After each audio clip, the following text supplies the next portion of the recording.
Good evening, ladies and gentlemen. We are live. It is time for the Pro Split Round 1 for the Championship Series number 3. My name's Dan Terry, and this evening I'm joined, as always, in the commentary booth by Gareth Ronda. How are you doing, Gareth? I'm doing very well, thank you. Excited to watch another Pro Split. The races have been fun so far, so hopefully we'll get a good one. A little less chaos than we've had in the last 2 days. Yeah, penalties and incidents are definitely the word of the week so far. Looking back at and Silver Split that we've run into, we're nearly up to the 200 mark after 2 races combined. Yes, the AM Split doing the majority of the work, and I mean we excused the Silver Split yesterday for race 1 being their first race in the rain. So it happens, and like I said, it's round 1. Like we said, it's round 1 of the championship, so everyone's getting used to driving with each other. Things will improve. Let's put it that. Things will improve as the season goes on. Oh, what's happening? So let us know if you're in the chat. Let us know how you're all doing this evening. There's quite a few of you. Want to spam any emotes and stuff like that. Then we can go for that. I think, has my webcam crashed? It has crashed. Let's reboot that bad boy. There we go. Webcam's playing havoc this week. There we go. So yeah, Kyalami. Let's talk a little bit about Kyalami. It's the first time we've had it in the Championship Series. What's your thoughts on the track? I absolutely love Kyalami. I only vaguely knew of it because it used to be an F1 until I played ACC. It was one of the tracks I avoided playing for ages because I didn't know it. Mm-hmm. And I had to do it twice in 1 week, so I spent a ton of time on it. And after that, I was like, damn, this might be my favourite track in the game. It's so good. It's right up there with me for like Silverstone and Monza. It's got lots of nice, tricky driver bits where you can't necessarily overtake, but you can get the time up for those hot lappers. And then each one of those is followed by a nice area where you can make some moves. So there's a lot of racing able to do on this track. It's good fun. Yeah, there's loads of opportunities to get some nice, solid racing out on this track. I mean, I'm much the same. When I drove it a few times, it was like, oh, this is quite a nice track, and then drove it more and more and more on ACC, and I mean that the 2.4 hours really put it into context for me of when we did that, of just how nice of a track it is to drive, even if you are struggling. You just get there. You get there eventually, and it just feels very satisfying when you get it right. Especially if you can go like a whole race without like hitting the sausage curb at Crocodile. Cheetah. So it's not Crocodile. It's Cheetah. Well. It's not Crocodile anyway. It's Cheetah. But yeah, it's the same sort of thing. So we've got loads of new people in the chat. The first time actually I've been on broadcast while they've been here, and people have started to notice the shirt. This is one thing that's happened since the start. I have too many shirts than days of the week to stream. So I forgot as well. I put on the wrong thing, but I got this. Oh, awesome! Where's mine? You finally sent. You show me yours, and I'll show you mine. Here we go. Oh, look at that! See? Yeah, mine's still in the package. It's a collector's item. Collector's item, yeah. Well, I say it's collector's. I've still got 30 of them in my living room, and they. If you don't know what these are, so they're special shirts for our drivers that either contribute a lot to the community, like Gareth and our broadcast team, and some of our stewarding team, or they're so fast they get banned. And they receive a lot of the new people to this community you've started watching over our Twitch, because as you said, you've had a lot of new viewers, might not know, but in this split, the top split that's on Sunday, the pinnacle, the pinnacle of our rookie nonsense, the top 3 drivers in the championship get banned, and anyone who wins 3 races in their entire career in ACCSS gets banned because you're too fast for a rookie league. You got to go and drive with the big boys. And clarity on that: any pro driver that wins 3 championship races gets banned. Oh yeah, because we have pro and AM. Because I mean, like Zach Morgan, who I think is in AM, has won like an SEC AM GT4 race and a couple of the AM split races. That if you're in the pro split, if you're in tier 1 and you win 3 races, see ya later. Get out of it. We don't want you. We do want you really, and you can hang around, and you can come to our community races on Wednesday, and our AC races on Tuesday, and our endurance races. Just not the championship. Talk to me about AC on Tuesdays, because this is a pet project of yours. And on Tuesday? Yeah. On Tuesdays from now on. Fiat 500s at some great British tracks. We're starting up the AC stuff again. We used to do a lot of Assetto Corso stuff regularly, but we haven't done it for a while. We had a request coming in from it was Lichen, right? Yeah, it was Mattia that Mattia asked Lichen, for some Fiat 500 racing, and we obliged. Yeah, absolutely. I was originally planning a mini race. That's why they're all British tracks. It doesn't really fit with the Fiat 500, but we already did Italian tracks, and someone was like, I want Fiat 500, so we did it. And if there is any AC stuff that you'd like to do, we're limited on what we can do because of the way SGP works. But do throw us your suggestions. Me and Pavel have been building up a list of ideas. We're going to hopefully do some more normal races and then some more experimental weird races as well, which will be fun. Yeah, exactly. And I mean, the AC stuff is it's really fun when you sink your teeth into it. The amount of opportunities, like I said, we are limited on what SGP offer us, but we'll get there where they offer us a lot more. It's just we have to wait a bit longer. Yeah. So, but no, I mean, there's loads of fantastic, and that's going to be Tuesday nights now. That's a regular slot on a Tuesday night. Gone are the 2 ACC nights of a week, like random community races, and we've introduced AC Tuesday night. So Monday night looks a bit like evaluation races. So if you're new to the community, you can get yourself signed up to evaluation races during the season, and that will potentially, if you're interested in joining the actual championship series, complete one of those races, and hopefully we'll get you in for the following round. For example, those that race tomorrow night that want to sign up, there's already been a couple of people that have already signed up, will hopefully be able to take part in round number 2 at Paul Ricard next weekend. What a race to start on, by the way. What a race for those new people to start on. But yeah, then Tuesdays are going to be ACs. Wednesdays, we're fiddling around with a few ideas at the moment. We're doing a few tests behind the scene. Our endurance drivers have been invited to a very special test in a couple of weeks. And then if all that goes well, then hopefully you'll have more details of what's to come on that in the future. Thursdays is free practice, and then Fridays is where it all begins again with the championship series, starting with AM split. And that's how our week looks at the moment.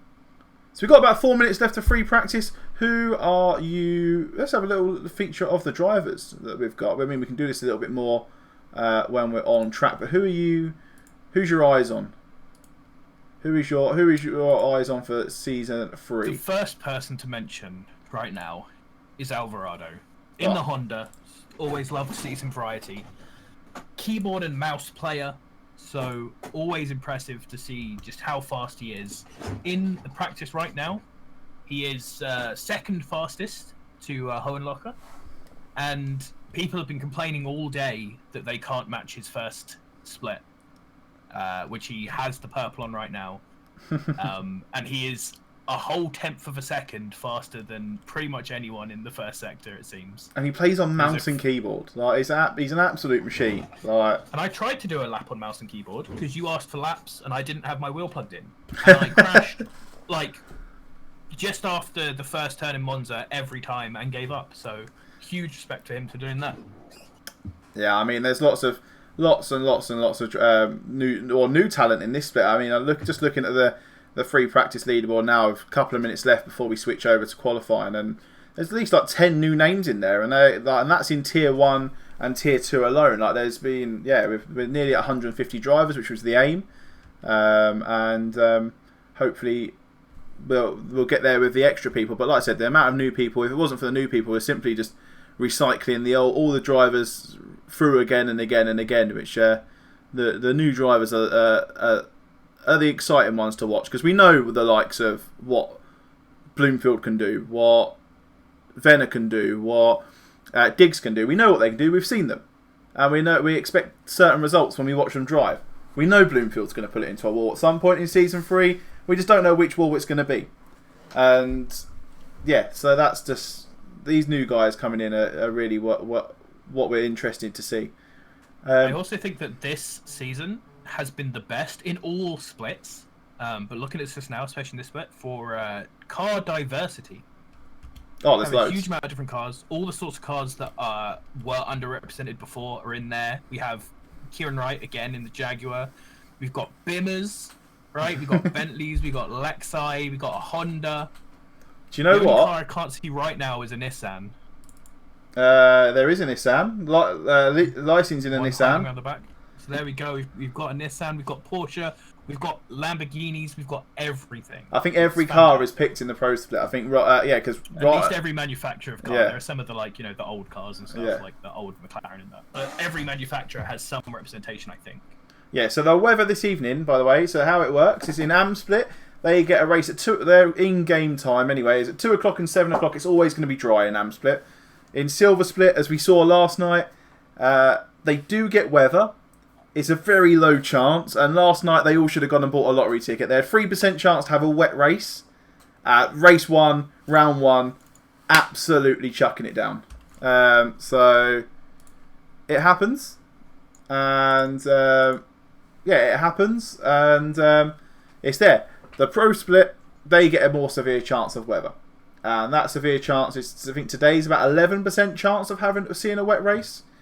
Yeah, about 89% of it being dry. So we can just see what happens. I mean, your guess, guys, is as good as mine when it comes to the weather. I put the numbers in and see what comes up. And ACC ignores them. ACC ignores them and gives us like thunderstorms in Suzuka on the first round of SEC.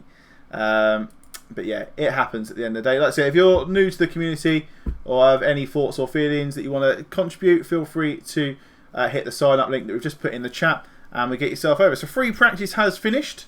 What we're going to do, we're going to hit you with a short ad break as we swap over, and then we'll be back after. Oh, actually, if you've got ad blocker, we'll still be here. If you haven't, here's an ad break, and we'll see you back here shortly afterwards for qualifying. So let's talk a little bit about some of the things that we've got coming up that people can look forward to. So we've talked about AC. We've already talked about AC. So what? SEC round 2. Talk to me your thoughts and feelings on SEC round 2. SEC has been great fun.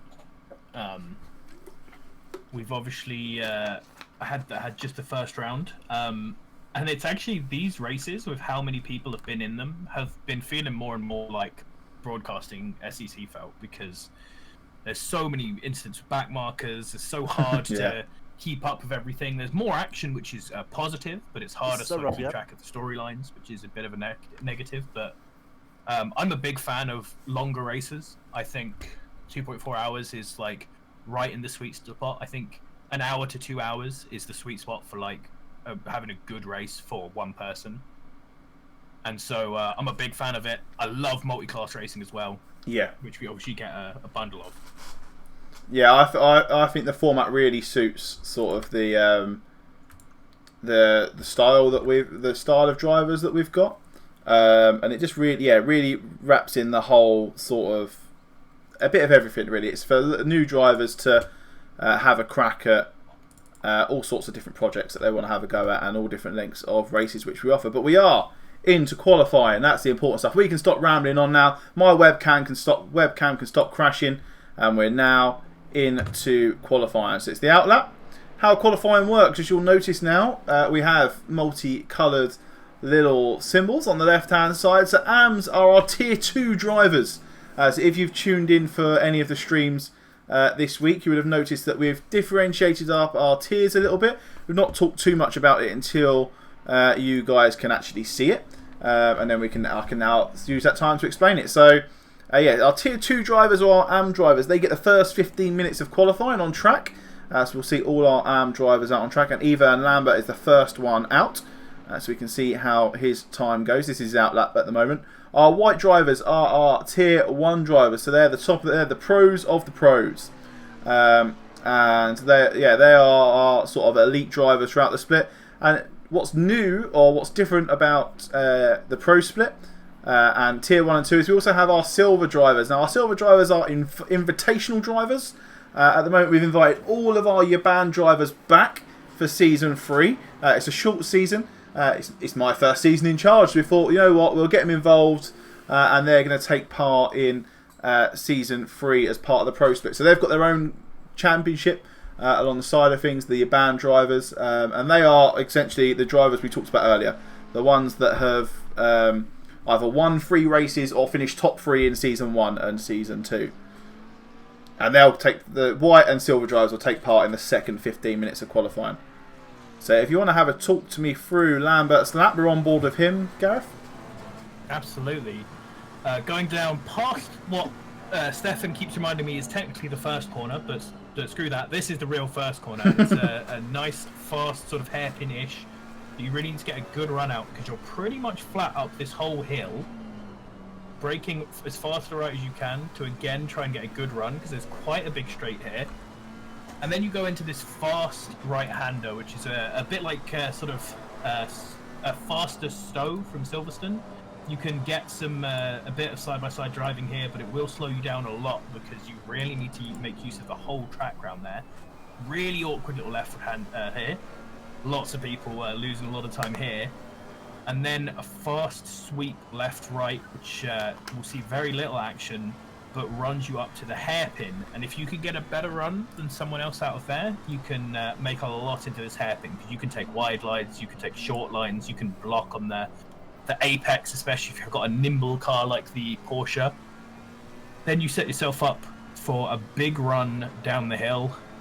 Really fast left-hander, which again, if you can get a good run out the hairpin, that can set you up for here, a corner where you can do a lot of moves because the racing line stays so far to the left while braking that there's a lot of room to get in on the right there and sit your car in the way.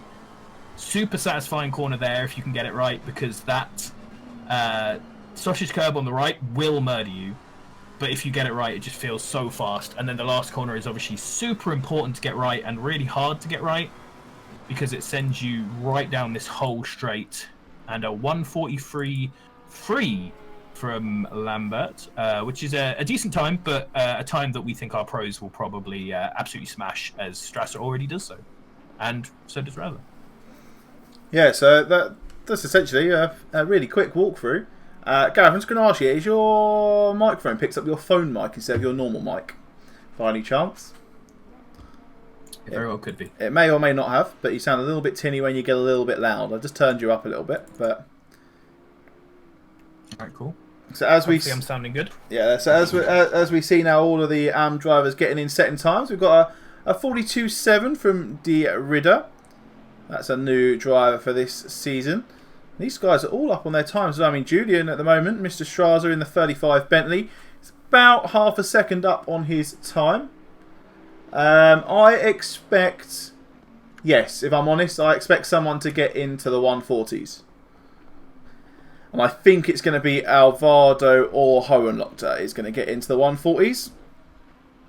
They were definitely the fastest in practice, but we always have this where after practice, there is someone who didn't set any impressive laps in practice who pops up. So there's, I guarantee there'll be someone who hops up to the top who we weren't expecting. Yeah, definitely. And talking about hopping up to the top, oh, he's just binned it. He just binned it.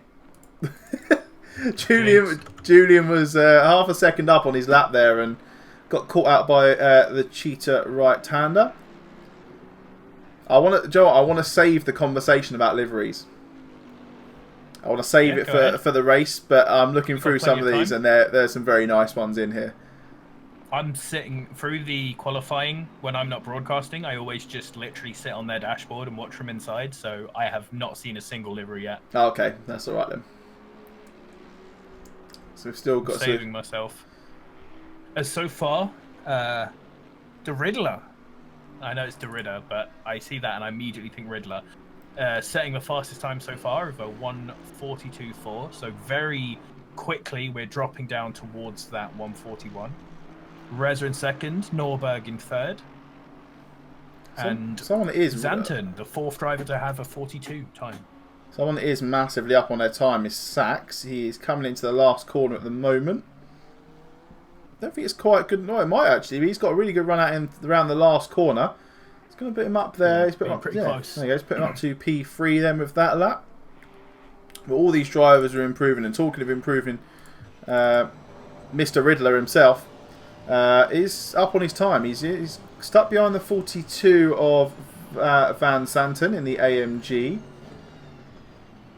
This is also a track which, from a broadcasting perspective, is very tricky to judge when it comes to people being up on their time, because there's so many, like every other corner is a tricky corner that you can make or lose a lot of time on. So we see people's times fluctuate so much. It's so hard to set an absolutely perfect lap around here. I want to throw out the name of Zoransky, who is just behind the car we are looking at now of Ritter. He, so far, is pretty well up on his time. Gets a good run past the sausage. And this is going to... If he can do this last corner right, it all hinges on this last corner. Oh, that's a little bit wide. It's not great. It's not great. It's still going to jump him right up to the top. Put him in third, but he lost a couple attempts there. So if he'd got that last corner just as good as he's done it before, that would have been a pole time. And this is what I'm talking about. You see so much room for improvement in all of these laps, even the best ones. Yeah, exactly. I mean, when you get to this level of Tier 1, Tier 2, it does become the small margins of improvement. And I mean, this is round 1. If we look back at round 1 through Season 1, Season 2, that is when you'll see the fastest, tightly packed grid you're going to get all season. Because these guys have had... When do we do the announcement stream? What, 2-3 weeks ago? So they've had like 2-3 weeks of practice. After this, it's some of them have got 3 or 4 days of practice if they're allowed, if they can get that with work. A lot of people get multiple days of practice, like of actual real world, like multiple days of practice, and will only get 1 or 2 a week max for each other race. So we see people at their best in this first race. This is where, in terms of lap times, and this is where we'll see the drivers packed together like sardines. And I mean, P1 down to P17 in the AM split is split by 2 seconds, which is probably, I think, one of the closest we've seen so far. And everyone's really improving on their times. I mean, talking of improving as well, Angareza, new drivers, just about to cross has crossed the line actually and gone pole by 2 tenths for an absolute flyer in that AMG. 42.2. So, and remember, this is just the AMs, so there's going to be a definitely drop in the time from here. So that 141 that you predicted earlier is not sounding very far away. I reckon someone's getting a 40. I have heard talk of people hitting 39s in practice, so I would love to see something like that. I'm not sure we'll get that far, but a low 40. Oh, I'll tell you what, if we hit it, it'd be unreal. But I mean, Julian's just gone in with a 42.5, put him up into P3. Mr. Norberg himself, our silver split manager, is up on his time as well. He needs to find half a second really to compete with the top dogs. And I mean, these top dogs will probably they'll probably split the tier 1s in half, I expect. And I think that's initially just down to the amount of practice. Like, we'll be able to see the splits in real effect, I think, in round 2, round 3, round 4, if that makes sense. Because some of these guys, like I think it was on Friday, weren't we? We noticed some of the AM drivers. I want to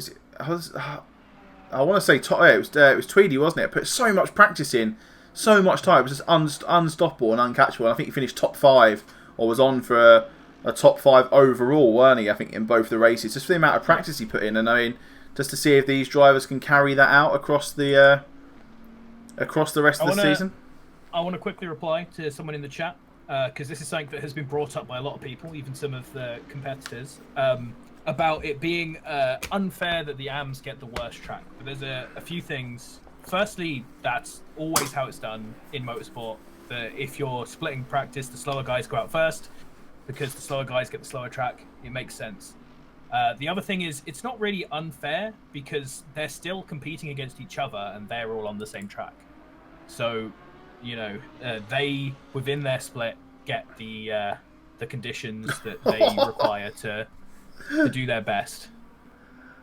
So we've got another person goes off. Yeah, you're having a serious conversation, which I fully supported the answers of as well. And we've watched Straza and Groom both hitting the curve. Oh, another one. The curse of the commentator's out tonight, boys. It's out in full force. Chi Poon there was 2 tenths up on his time. Click on him, he's in a wall. To all those people pushing that extra bit for those extra tenths. They've only got about 3 minutes left of their qualifying session.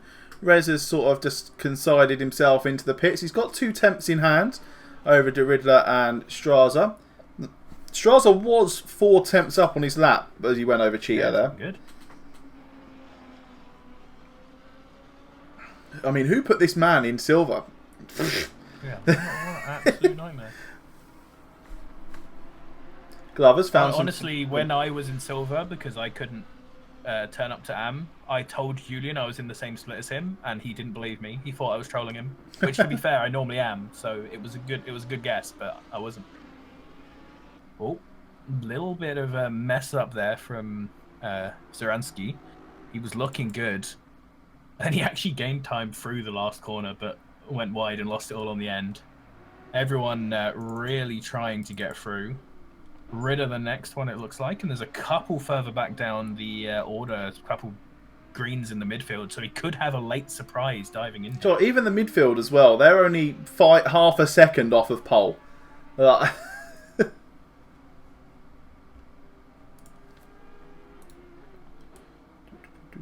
Okay, so we've got Xanten, the next one, coming to try and make it big. Doesn't really do it. He lost a lot of his time near the end there. Lambert gets a decent run out the last corner, but lost a lot of it being scared of the sausage, so he's not going to jump up as high as he could have. It's Norberg and Riddler. Ritter should be the next one. Oh, there you go. Ritter goes he pole. takes pole. 42 flat. And we've got Norberg coming in. He's 2 temps up at the moment, going through sector 2 at the moment. Yeah, Xanten and Strasser both starting good laps behind Norberg, so we'll get to see them after him. Smooth through the hairpin, nice on the accelerator. It's been driving the new Merc around here, and that's the hardest place on the track in that car. Very easy to spin out on acceleration after there. As Norberg holds his times advantage, which is very good, tricky to do. Coming up, bravery through the sausage now. Let's go, Lambo. He's gained loads. This could be enough to put him on pole. This last sector, or with that as well, it's all down to this corner now as every lap comes down to. He's 0.8 up. Loses a little bit through that last corner, but he's still well up, so he didn't lose too much, and this is going to throw him right up. Oh, so close! Yeah, if that last corner had just been slightly better. I don't know if Julian's valid or not, but he is flying. A little bit of rear end. He is valid, and he's only a little bit from the end. Groom is not improving. Following him is Xanten, who is slightly improving, but he's a little bit far back. He's going to jump up to 6th or 7th or so if he can keep this time. Oh, Julian lost a lot on that last corner. That's the last lap as well. So the pros are now heading out of the garage. Let's get the last timed laps in through the AM split. Chi Yi Poon is half a second up at the moment. He's got just the last corner to go.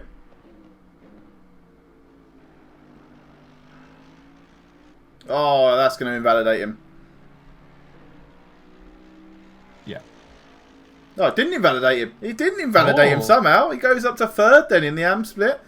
So that's all, or looks like all that's a banger then. That was right on the limit. All of our drivers that are out in the AM split are quite far down. So we now head into the pro split, or the pro and the invitational split. And Jonathan Shingle leads the way at the front of the line of cars, I believe. Yep, in his very bright Mercedes. I can even see from inside. It's blinding me. I don't know how he drives this, but I love it.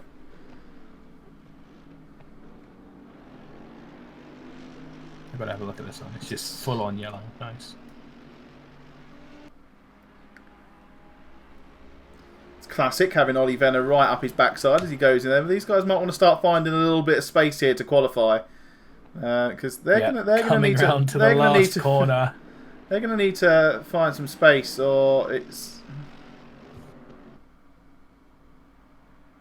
There you go. We can definitely say this is not a smart move here, being this close up Leonard's chuff. He is giving him some room right now. There we go. That's not too bad. Gave him a lot of room in the last corner. Shingle giving a little bit of wiggle left and right there, just to get the last little bit of heat into the tyres he can before he heads into technically turn 2, but turn 1. Drops down the gears into left-hander. Oh, a little bit of rear end out. That might have has compromised his lap massively at this level. But it's going to take a couple of laps for these tyres to get warm in this sort of new tyre model. This new AMG, that is what happens. That is my experience of driving this car as well. It is just so easy to just get a little bit wiggly on it. Especially on acceleration.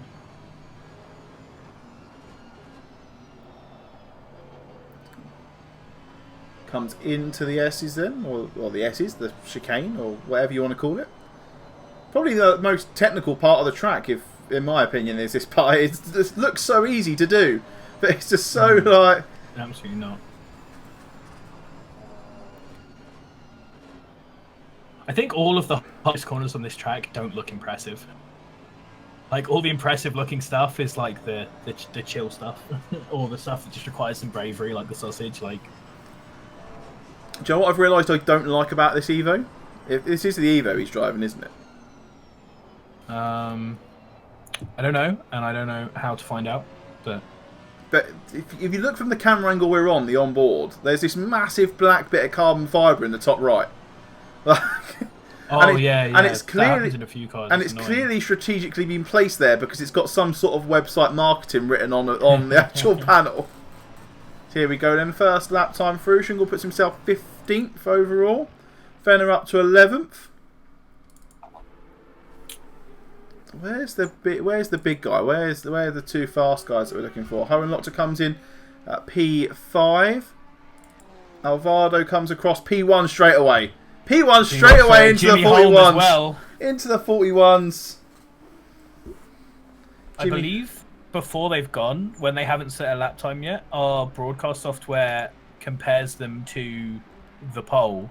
Oh, really? I think so. I think that's why we saw so few greens on that first lap, and the few we did, the few I saw were Alvarado and Holm, who are both right in the lead now. Super impressive by both of them, just for their first time as well, so these will come down. Alvarado obviously in the Honda, which is very much a specialist for these international tracks. At least it was. I haven't heard anyone say it's changed too much with the BOP. And Holm making your band boys proud, putting himself right at the front, where he should be. So we get the first little section of laps through and we see how the drivers have been split through. Hohenlocher's on the big lap that we should look at now. Is he? Awesome. Because he's 7 tenths up going into the last few corners. And he's on a 42.4 already. Almost had 9 tenths up through that corner. Balls through the...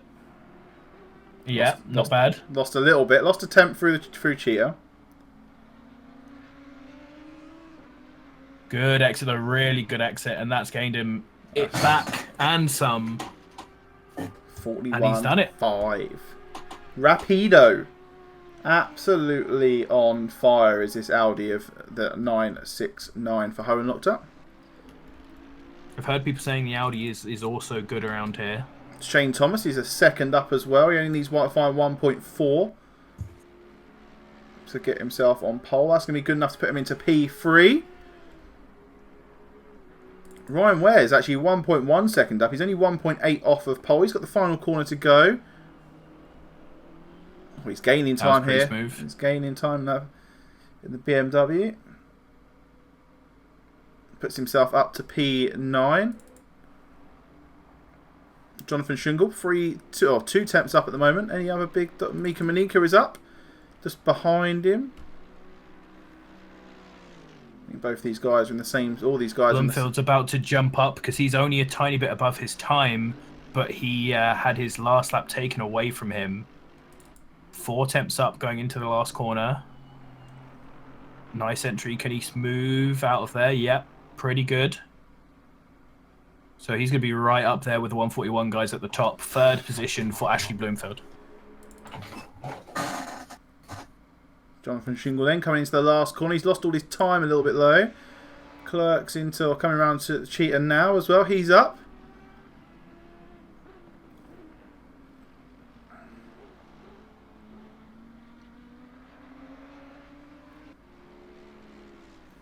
Clerk finds 2 temps to improve up to 17th. Jimmy Holm, though, is looking to go on pole with this time. He's 2 temps up, secures it, 41.4. Alvaro, again, the man to watch. The one we're expecting to get into the 40s. He is 4 temps up on his lap at the moment. It's enough to probably take pole if he can secure it all the way through. He's lost a little bit of time through the hairpin.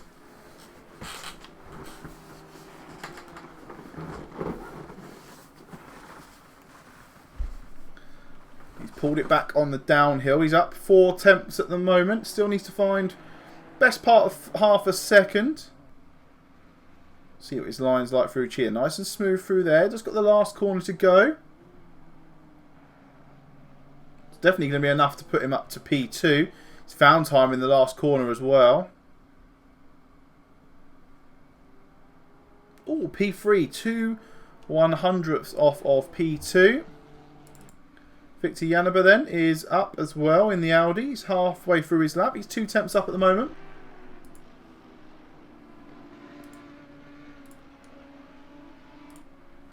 Yeah, Yanaba's been getting close to jumping up quite far. He just needs to be a little bit more confident through the last couple of corners. Shungle having a bit of the opposite problem where he's got a lot of time he can make up early on, and he's gaining time through the last sector right now to give him a decent time. But his middle sector, he's losing a lot of time there on his best.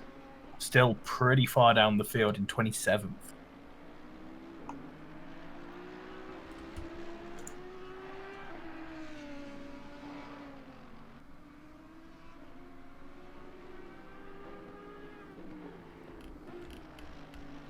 Yeah, Yamba took the sausage a little bit better that time. It's going to have a... Ooh, didn't quite manage to keep on the accelerator there, went a bit too wide, but still a decent last turn. Could have been a good one, but up to 7th is pretty nice as Ryan Ware trying to do the same thing, just coming past the sausage now.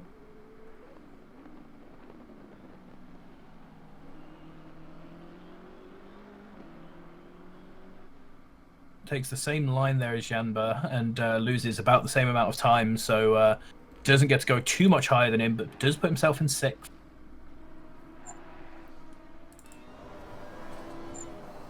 Harin Lochter was up 2 temps, lost it a little bit into the start of the second sector. He only needs to find 1 to get himself on pole, and it's really, really tight at the top. The top 4 split by, well, yeah, 1.5 tenths of a second.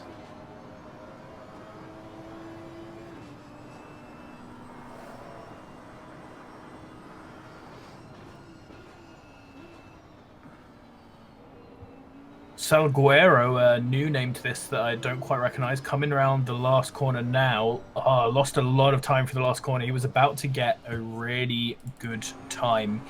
He's up to 15th now, but that's with multiple tenths lost on the last corner, which could have put him into the top 10. Terhost has found a load of time as well through the last sector. And he's in that middle part of the pack where small amounts of time get you a huge number of places. Yeah. He's gone from, what, 28th up to 17th with that lap? Yeah. Kieran Wright in the Jaguar as well. Where's Tom Grosscamp on track? Car number 28. He's just coming up to the hairpin. We'll finish the rest of this lap with Kieran then. We'll jump over to Tom. See how he's getting on. He's half a second up at the moment. So is Kieran Wright. He just flicks it through the sausage. Grabs a little bit of the exit curb. Managed to keep all his time as well, though. This is going to... enough maybe to put a bit more pressure on P29 of Jonathan Shingle, but let's see how it goes. Oh, he lost it all in the last corner. Tom Grosscamp then in the Ferrari. Half or 6 tenths up at the moment. Made a lot of time in this last sector. Breaks a little bit early for there, but gets a good run out of there because of it and is gaining bucket loads of time on there. It's enough to put him 7th. That's a mighty lap from him. He's got up nearly 20 places. Big jump. 42 flat as well. Very good time. Still only the top 6 for under 42. I want to see a 40. Running out of time to see a 40. Jimmy Holm is up. He's just ahead of Ollie Venner. From 7th position all the way down to 29th. He's within a second. Oh. See what I mean, though? Practice time. the pinnacle of ACC Sprint Series, the pro split. For this week, anyway. And also until they start crashing into each other. Yes, there'll be a lot of that. I hope not, as our driver steward this evening is making his debut as well. So I hope he's not got too much to do. They get a lot of time to practice. Unfortunately, they spend a lot of that time practicing their lap time. Oh, I'll tell you what, we might see it. We might see it. The 140 might be happening. Jimmy Holm up. He's massively up. Ollie Venner is up as well, though, so we'll switch back. Oh, actually, Jimmy Holm's ahead of Ollie Venner. I've had it round the wrong way, but he's being held up in traffic by the Jaguar, and he's lost a load of time here. Yeah. Unfortunate traffic there, but he's still going to bring it real close. 41.169. So he would have broke 141 if he hadn't met the Jag there. You know what? It's unlucky. The Aston Martin of Bloomfield's up as well. Bloomfield's been slowly just climbing those positions as we've been focusing on other drivers. You can get a good run through the last part of this. We could be about to see a big jump from Salguero as well in P16. He's coming across the line shortly. Yeah, this guy's definitely been a bit of a late bloomer. Going up into 141s, it looks like. Yes, 5th position. Mighty lap from him. Just a few laps ago, this man was in 29th. 2 bangers of a lap, and he finds all this time. Oh, that's the sausage. That'll ruin your lap. He needs to keep it out of the wall, though, because otherwise that is qualifying over for him. There's only a minute left. This is last chance saloon. Dave Rogers coming up to the sausage curb. He's a second up at the moment. It's going to be enough to find him into the middle of the 20s from the end of the 30s. Gains a lot on the last corner. Puts him up into 27th with that lap then. Shane Thomas is a 10th up at the moment. Got 22 seconds left of qualifying. Jimmy Holm may get across the line to have a lap right at the dead here. Is he going to cross the line? He is. He's going to cross the line with 4 seconds to go. So this is going to be last chance saloon for him. Shane Thomas is up. He's 2 tenths up at the moment. He's 7 tenths off the lead. Bloomfield also putting in a late lap. So is Grosskamp. So we got a few of the... Or Grosscamp's just about to finish one. Lost a bit of time on that last corner, but up to 6th. Shane Thomas so Shane now has a reason to improve, and he's not going to. Oh, no. Bloomfield's ruined his lap. He was 2 seconds... Not 2 seconds, sorry.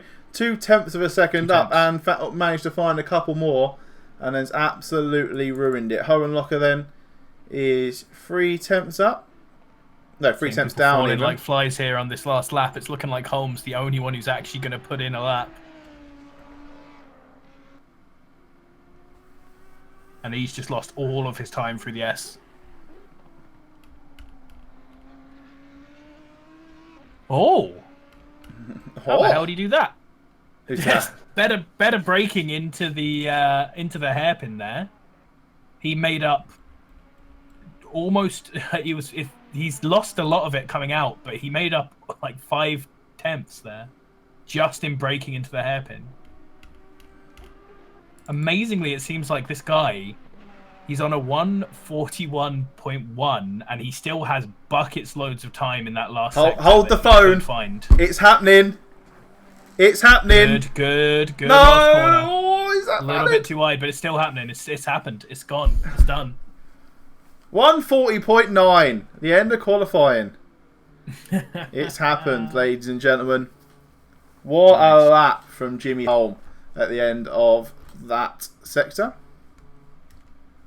I'll tell you what, while we're waiting for it, if you have a little, let me know when the server jumps over. We're going to jump back and revisit that lap. That lap was awesome.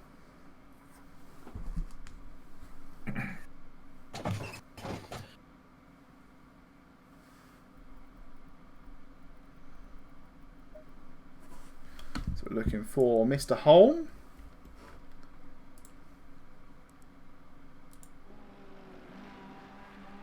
Gonna go on board. So, the thing that makes this lap so amazing is that if he's just crossed the line. He's coming down to the first corner now. All of this is fine and dandy, is normal. But when he gets to the middle of the lap, he loses a ton of time. And he makes it all back in the last sector. So coming through here, he's fine. Just smooth. You can see he's getting little twitches all over the place. So he's definitely on the limit. But it's here, it's in the next two corners, this left-hander that he should be coming up to now, and the S's, where he just loses all of his time. When he's through the S's, he was a little bit wide in that last corner, 4 tenths down here. Oh. And then breaking into the chicane, he actually got to 4 tenths up at one point, but that was going in. Coming out, he was a tenth up. But just didn't have the run out of the chicane to keep that speed, so it slowly lost it down the straight.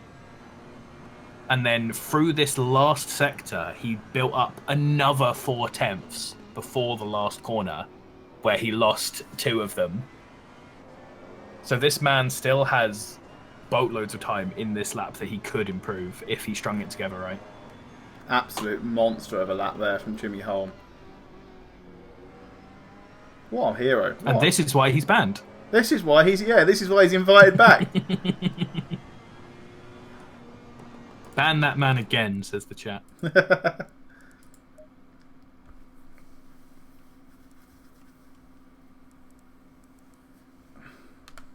So there we go then. Let's bring up the 6 tenths between first and second with that lap. He didn't even have, like you said, he didn't even have the fastest purple sector. That went to Alvaro, which we've already talked about in the pre-show of how quick he is through the first sector. His first sector, yeah. His first sector is insane somehow. But there we go then. We've swapped over to the race. It's dry. It's cold. And we're going to have a little look through our grid. Ooh. Put the names on for the grid so you can all see your favourite drivers.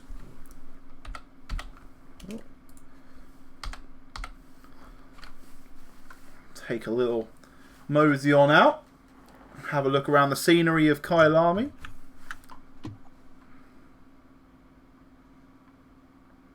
I had my mouse sensitivity up far too high, and I've now ended up in North Africa, and I don't know how to get back. South Africa doesn't exist anymore. Alright, this is my chance now to have a look at some of these liveries. Obviously, this is the first season that we're allowing custom liveries. So, and we've got some really good ones. So we'll go through the grid and then we can have a little chat. So it's Jimmy Holm on pole then. Bloomfield 6 tenths behind him after a monster lap from Jimmy. Horan Lochter in P3. Alvaro P4. Salguero and Groskamp, new drivers in P5 and 6. Feller and Thomas, the old guard, sitting in 7th and 8th. Ware, De Ridder, Leons, Yanaba, Norberg and Yinpoon. And then we move down to Reza, Clerk, Maninka, Straza, Terhost, Grom, Wright and Joseph. And then we're looking towards the back here with the Lexus of Zawowski, Horier, Van Zanten, Sachs, Rogers, Lambert. Our commentator from last night, Paul Glover, Allen's there, Shungle, Martinez, Diggs, Daly, Litchin and Doherty then round out the back of the grid. And you mentioned him there near the end. And starting from the back moving forward, the first livery I want to shout out is Paul Glover's. The traditional Martini livery, I think it's fantastic. Big fan of this. We've got, where is it? We're nearly there. Here we go. It's the Martini racing livery of Paul Glover. Absolutely brilliant. I quite like Sachs's sort of Castrol-ish looking livery, but I think that's in game as well. I don't think that's not. I can't remember him submitted one. I think that's in game. My problem with it is it's lacking a few sponsors. If that had some sponsors, I had the big Castrol on it or something, I'd like it, but it seems a bit lacking. Kieran Wright with his WWF Jaguar. Oh, there it is. Good Here meme. it is. Yeah, here we go. That's smart. That's The good reference. HSBC. Looks good. HSBC, a traditional Jaguar sponsor, so he's got the history on there. He's got the pun with the name. I'm liking everything about that livery. Where's the next fantastic livery? I'm on about the Build-A-Bear. I'm giggling at the Build-A-Bear logo on the side of Kieran Wright's it's good. So it's these details. The whole livery is fantastic. It's these ones we don't get to see. These things we don't get to see. Sorry, and nice race number as well, obviously. Next real big livery for me is Victor Yanda. Have we got? He's been playing around with colours for this livery a lot. Got the ACCSS sponsor on there as well. Where is Yamba? Have we gone past? Oh, he's next. I'm on Norberg at the moment. And the best part of Norberg's is the rear bumper. Our resident Camberg himself. The drunk driver red Panda livery for Norberg then. We've got a very short amount of time because the cars are about to pull off the grid, but we can get on to Yambers now, sorry. The Goob livery that he's been playing around with all week. Having a bit of trouble with my controller. He has a version of it for his BMW as well. I believe him and his friend both race this livery together when they do team events. So yeah, the BMW is the one he uses in... the BMW one is SEC. the one he uses in SEC, yeah. The last livery I would talk about is Alvarado. There's a couple of other good ones. Salguero. There's a couple of good choices of default livery. Ware has a good one. Thomas. Where's his custom? It's good. I like it. I'd forgotten about it until I saw him drive past, but it's a strong one. I'm obviously going to be fan favourite for Bloomfield's livery, seeing as it is half my team, half my community. Yeah. We rolled. That was debut. That was built for us by Brandon, the one that does all of our ACCSS skins. So we debuted this skin in the Suzuka 12 Hours, our first team event, and we were like, we want to half represent our team, half represent our community. So can you literally do us a half and half livery? He's like, yeah, hold my beer, and brings this one out for us. It's a good livery. It's not quite as good as the other Aston Martin livery that he drives, but yeah, that's the one. That's the GT4, one I'm driving. so, yeah. Oh, what, the GT4 one? Oh, yeah, yeah. I thought you meant. Yeah, I'm not being legit, Daniel. I'm talking about what I made. I thought you meant our just our team livery for the Aston Martin. Yeah, that is also good. Yeah, that is also good.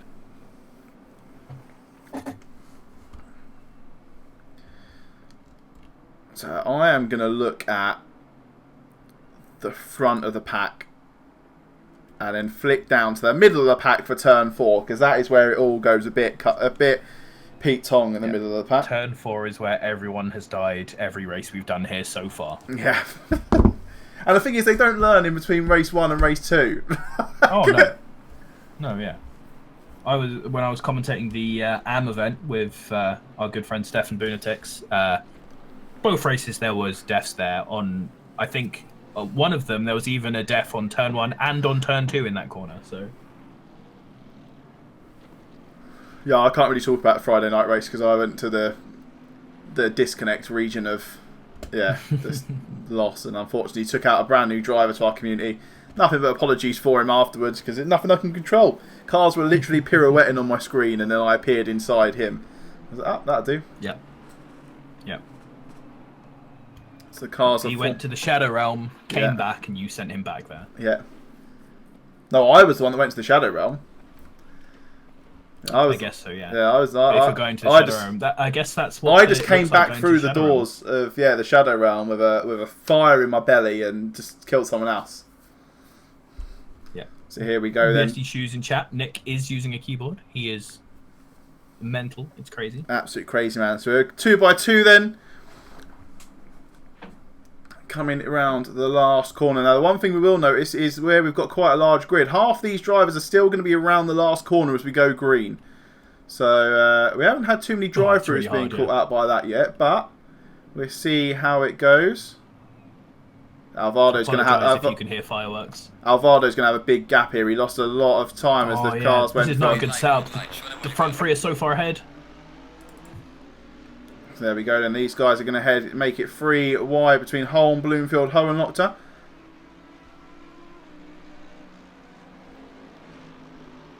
Going to head into the first corner. Bloomfield giving Hohenlock to the squeeze as we go round. Then runs himself wide on the exit. Gets through to Alvaro, avoiding... Oh, Alvaro's nearly in a Bentley sandwich. It wasn't a Bentley sandwich. It was a Bentley sandwich.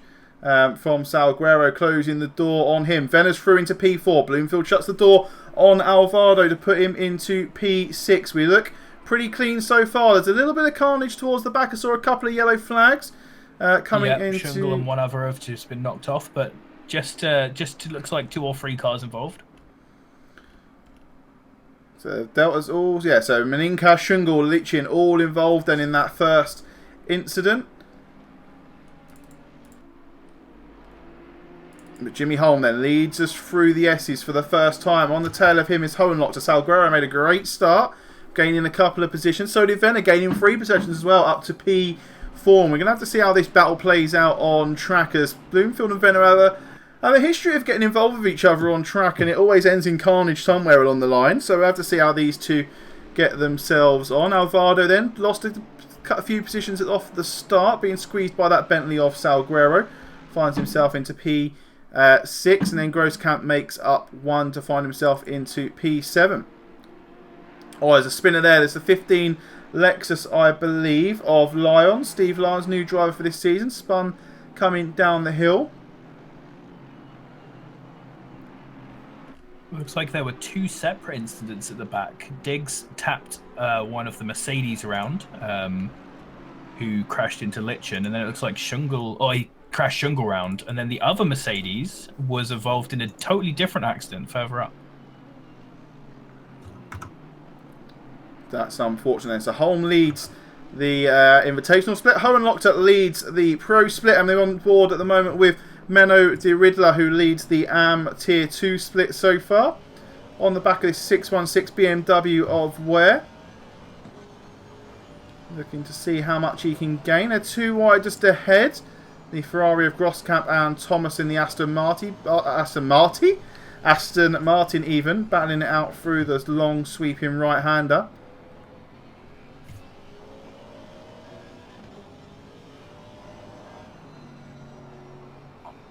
As we head into the S's then.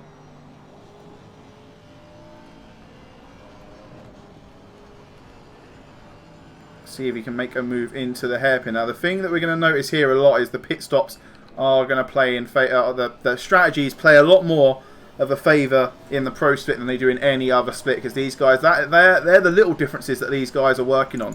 How to pit and how to pit optimally as well. It's not just chucking your car in and going like the majority of us tend to do in the game. But de Riddler then, leader of the AM class, still holding himself in. Go on, Gareth. I'll cut you off. There's a lot of the lower splits who don't realise how much time can be gained through the pits. I was speaking to one from Silver Split yesterday who, I can't remember who it was, but they went into the pits just in front of someone else who exited just in front of them, and they just had no idea how. They didn't even know that turning off your car automatically loses time, all sorts of stuff. Thomas then making a move on Grosskamp into turn... argument's sake, we're going to call it turn 1. That gains him a position, puts him up into P7. It's a great overtake there, though. No, that's how it's done. Nice and smooth, very telegraphed. And these guys are going to start developing the trust of each other as they through the grid as they make more and more races. But I mean, as you can see, the early settlements of trust is coming between Grosskamp and Thomas. They've done a few races on the grid through the evaluation series together. And now Grosskamp's getting pushed by Ware, who's right behind him with Ritter and Yanba. So 3 incredibly fast drivers on his back, hounding him. He needs to keep up his consistency.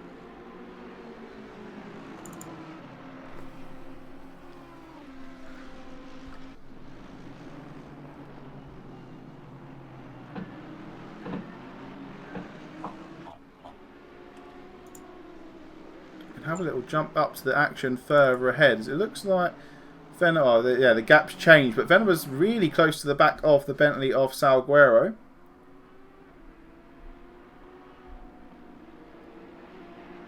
Not too much he can do there, though. Good to see a tighter field in this split. Haven't had the huge incidents that we had before. Ooh. What's happened there? Hohenlock, so I think, hit the sausage. Let's go and have a little look back. Oh, yeah. That looks like a sausage issue from where he was sitting there. Oh, we've just noticed one big issue that we're not going to be able to do again in the future. Is it the replays? Yes, it's the replays, because we've got custom liveries in the game, and I've just made that boo-boo. Here we go then. So he's coming down the mountain. Mountain? We're not a bar first. God's sake, Dan, get it right. Fine, it's not a mountain at Barfirst, so you can call it a mountain here. Just must catch the... Oh, what? Oh, he doesn't even catch... He just loud pedals it. Straight up loud pedals it. He doesn't even catch the curb. And finds himself coming out behind. Looks like Yanaba and... Yep, he's in 11th right now, just behind Victor Yanba, Riddler, and Ware in that little train behind Grosskamp. Who is pulling away from that little train, so hasn't been sparked by it too much, was just slowed down by being overtaken by Thomas. So these guys all very much still bunched up. There's a yellow flag behind car 67, Dave Rogers. Loud pedalled out of turn 4. Yeah, we've all done it, including me, many a time. Oh, yeah.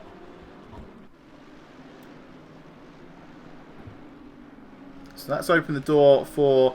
That incident, that spin of Hohenlochter then has ruffled the feathers up a little bit.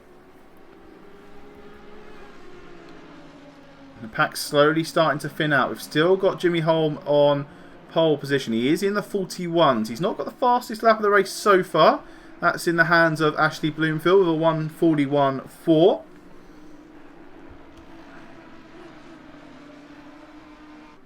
I say that. Jimmy Holmes just got the fastest lap of the race.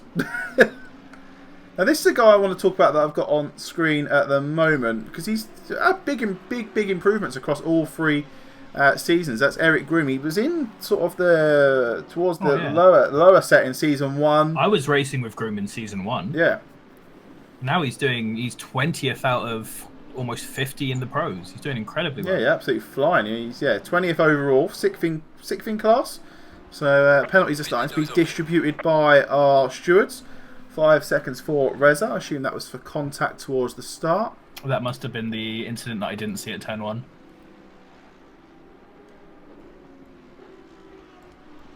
Just want to point out, though, my one problem with Groom. Oh, as the Mercedes just in front of him of Yi Poon spins, loud pedals going through the fast right-hander. Another loud pedaling Mercedes. We're going to see a lot of those. Yeah, my one criticism of Groom is obviously that he's moved from Ferrari to Lamborghini, so he's a traitor. He's just about to spin again, I think, Cheaper. I just mistakenly scrolled up on my broadcasting tool. He did spin again in the end. He put himself in the wall in the S's. That's going to be real significant damage there. It's good to see that I'm not the only person in this new Mercedes who's struggling around here with the loud pedals. They're all doing it. So the first drivers are coming across the start-finish line now to see if we're going to see any people taking the early pit strategy. It's what I managed to completely mess up with. And a few do jump in. Janaba's jumped in, Hohenlochter's jumped in, Van Saten's jumped in. But our overall leaders have kept themselves out at the moment. So this is what I went for my pit strategy for race 1. I expected it to be very much like this during race 1 for the AM split on the Friday, and the fact that when the pit window opens, we're still going to be very tightly packed together. So I'm going to put 5 laps of fuel in my car.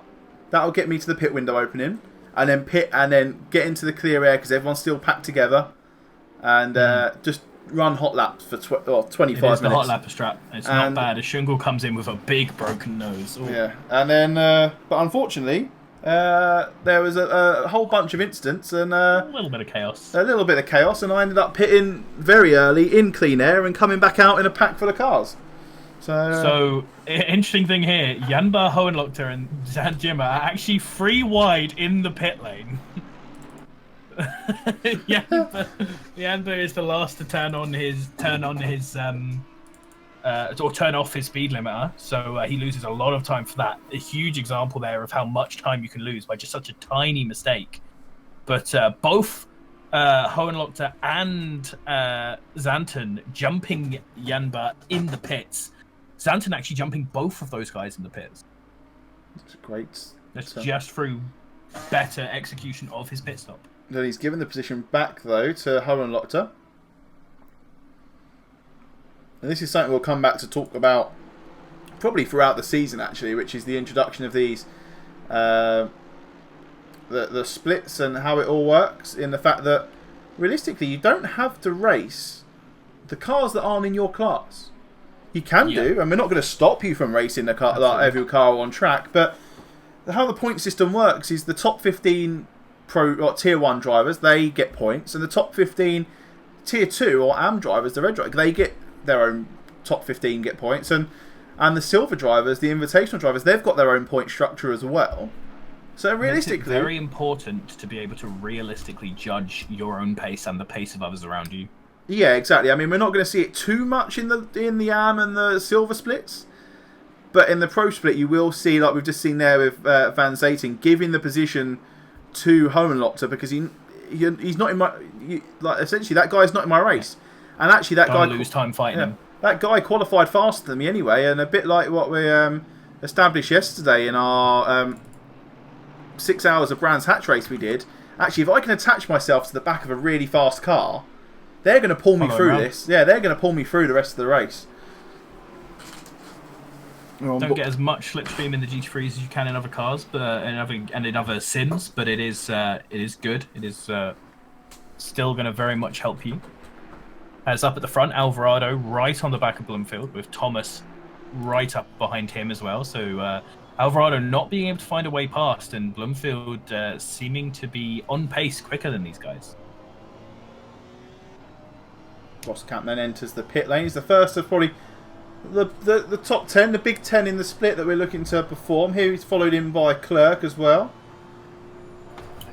Also, slightly on your point of the pit strategies and how it didn't work for you in your race, I said earlier that it felt like the SEC broadcasting this, and I said on the night that it felt like watching Super GT, and that's not happening so much in this split. People, there hasn't been the deaths, and there's been enough consistency among the drivers that we can actually see that the cars are only really covering half the track. So very good to see. This looks like a sort of much more traditional race than some of our messier lower splits. Also shows that with these big grids, you really can have these good races. And there's Alvarado there getting a little bit mixed up there.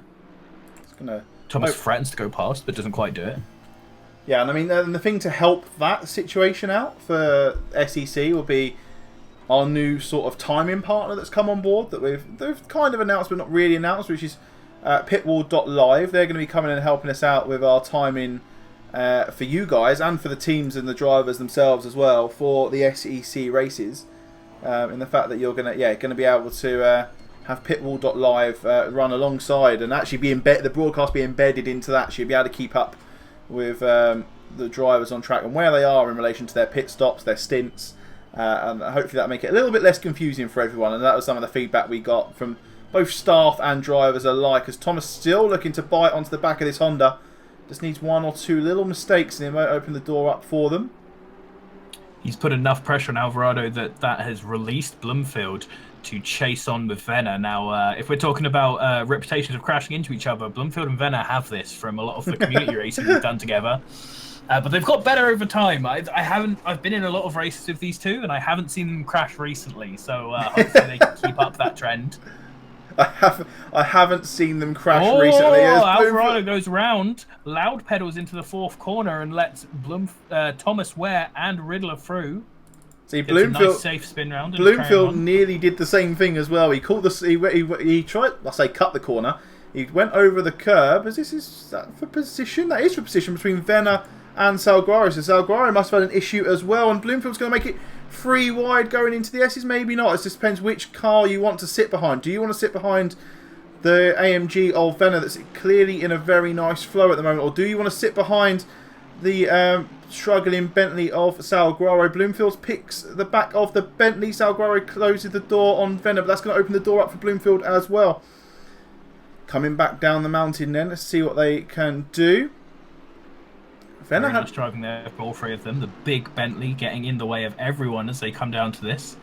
Lots of opportunity to pass here, and it looks like the Mercedes goes for the inside. Not enough room there, and he doesn't push it too far. So all three of these are still going to get around here. And now it's going to be down towards the first corner. Oh, Unless Salguero's someone off. makes a mistake. So is that Salguero's pit entry? Thomas is in the pits. Salguero's in the pits. That's... Oh, he's hit the wall no! in the pit lane as well. That's going to be Salguero over and done with. He's That's hit not your pit box. That is not your pit box at all. And Bloomfield's then now onto the back of Venner. What can he get done now? Venner was in a really nice flow. That's what we mentioned through the race. And Bloomfield looks for the line. Can he get it slowed down? He does get it slowed down just enough. Oh, Salguero, my friend. Welcome to the ACC Sim Series. Every round one, we always have a pit incident. Last season, it was Worrell going into the back of Clerk on the way into Monza pit entry. This season, it's Salguero hitting the sausage into the pit exit. Probably going to get a stop and go 30 as well for speeding into the pits, as he was flying into that pit lane and then hitting the wall as well on the way round. Absolute carnage. And as we say, Venner was the one with the flow, and he's now starting to gap Bloomfield. And De Riddler having a great drive here. Obviously not pitted yet. Still finds himself in P4. Leader of our Tier 2 split. Oh, Salguero didn't get a stop and go. He's out and he's moving again. Or he may get one when he crosses the pit exit. He says his pit's cleared. You know, looks good for him. That's good. He's absolutely flying into that pit lane. You can. I really like the pit lane entrance here. Because it's straight, it's not one of these, a lot of the pit lanes, you need to do like a second gear corner before you then accelerate to then brake. You can just learn the braking point into it and just absolutely bolt down there. And as long as you can just get slowed down by the corner, it can all go good. I think Holmes in the pits, Venner's in the pits as well. So this is going to unleash Bloomfield to hot lap his way into it's not even undercut, is it? It's overcut, will it be? Overcut, yeah. If he can, I would love to see him really try and stretch it out, get some good laps going. We've got Thomas right now coming up to the hairpin. He is the one who is most likely to threaten any of these pitters if they have a bad pit. Unlikely to see him pass any of them, I think, through our experience of doing this on Friday. I think you really need to be already coming down the hill.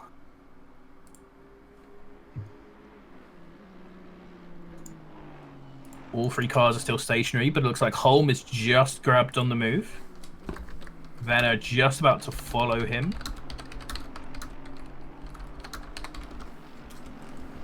And Thomas is just coming down the back straight, so he might actually manage it. It's going to be really close here. Just doing They have both come out. They're already off the pit limiter, so actually, no, it won't. So no, I was right firsthand. I shouldn't have doubted myself. Shouldn't have doubted yourself, young man. I've just done a Paul Glover and maybe snitched on one of the cars I felt may have cut the pit exit line. But that's what the rules are there for. Shout outs to Pavel clipping in the chat. Make sure to get some clips if anything dope happens and throw that in our clips channel in Discord. It hasn't been as active as we'd love it to be. If someone could go back and highlight our review of the pole lap, that would be. It's a bit too long for a clip, but Bloomfield then into the pits as well. All these drivers are going to have to make a decision. Are they going to try for one more lap? If it's clean, they'll be fine. If it's not, they might stitch themselves up. There's only 7 or 8 more drivers left to pit. Jimmy Holm is out on the lead after the pit stops. He's got actually, yeah, Venner's closed that gap in the pit stop. He's closed it by the gap was about 5 seconds before the pits. I was going to say it the other way around because Thomas has really fallen back from Venner after the pits. He's been catching up through this lap, but he was a good 2 seconds behind when he came out. So Venner doing really well in the pits there. How much damage has been done to Salguero though? He's 6 seconds. He was P2 on track. He's now 6 seconds behind this battle for the lead. Well, he can't have hit the wall that fast because he didn't get a speeding penalty. So that's at least a decent sign for him. There's a ton of cars are in the pit now. Bloomfield, Strata, Lambert, and Zarensky. Oh, Bloomfield might. Is Bloomfield moving yet? He is. He's just crossed the pit exit line. This is the battle he's going for. So Thomas has jumped Bloomfield then in the pits. Because these guys are all the way up to P1. And Bloomfield's actually probably the big loser here. Maybe 3 or 4 seconds off the back of this pack for the podium positions.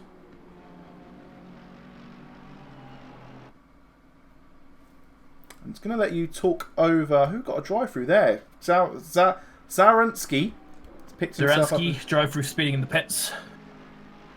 And De Riddler to Horst and Martinez then. They're the ones that have risked it for a chocolate biscuit and gone for an extra lap towards the end of the pit window closing. Holm is reasonably far behind Martinez at least. Actually, Riddler and Horst have a decent amount of time, I believe. They could possibly get out in front. It's going to be reasonably close, but they're going to have an absolute prime pit stop in order to do it. And the fast boys will be definitely catching up to them. They've just come into the pits as Holm is coming down the hairpin. So this looks like this is the sort of place you need to be to actually come out ahead. I think they're going to have to... Ridder's going to have to slot into 4th here. That's still a great improvement, though. He was down in... where was he? He was down in... Started 10th. P10. Ter Horst as well. Started 19th in his... I've just seen Martinez started 32nd. Yeah. Well, he's going to come out. It's somewhere around sort of probably P10, I reckon. Somewhere around that little pack of cars. Do Martinez and Salguaro have the same livery? No, they have a very similar livery. I think Martinez is custom, and I think Salguaro's is in-game. Martinez has taken a livery that's in-game and has swapped the Estrella logo for a Game of Thrones meme, I believe. So okay, fair enough. That's what's happened. So they are very similar. So De Riddler slots into P7 then.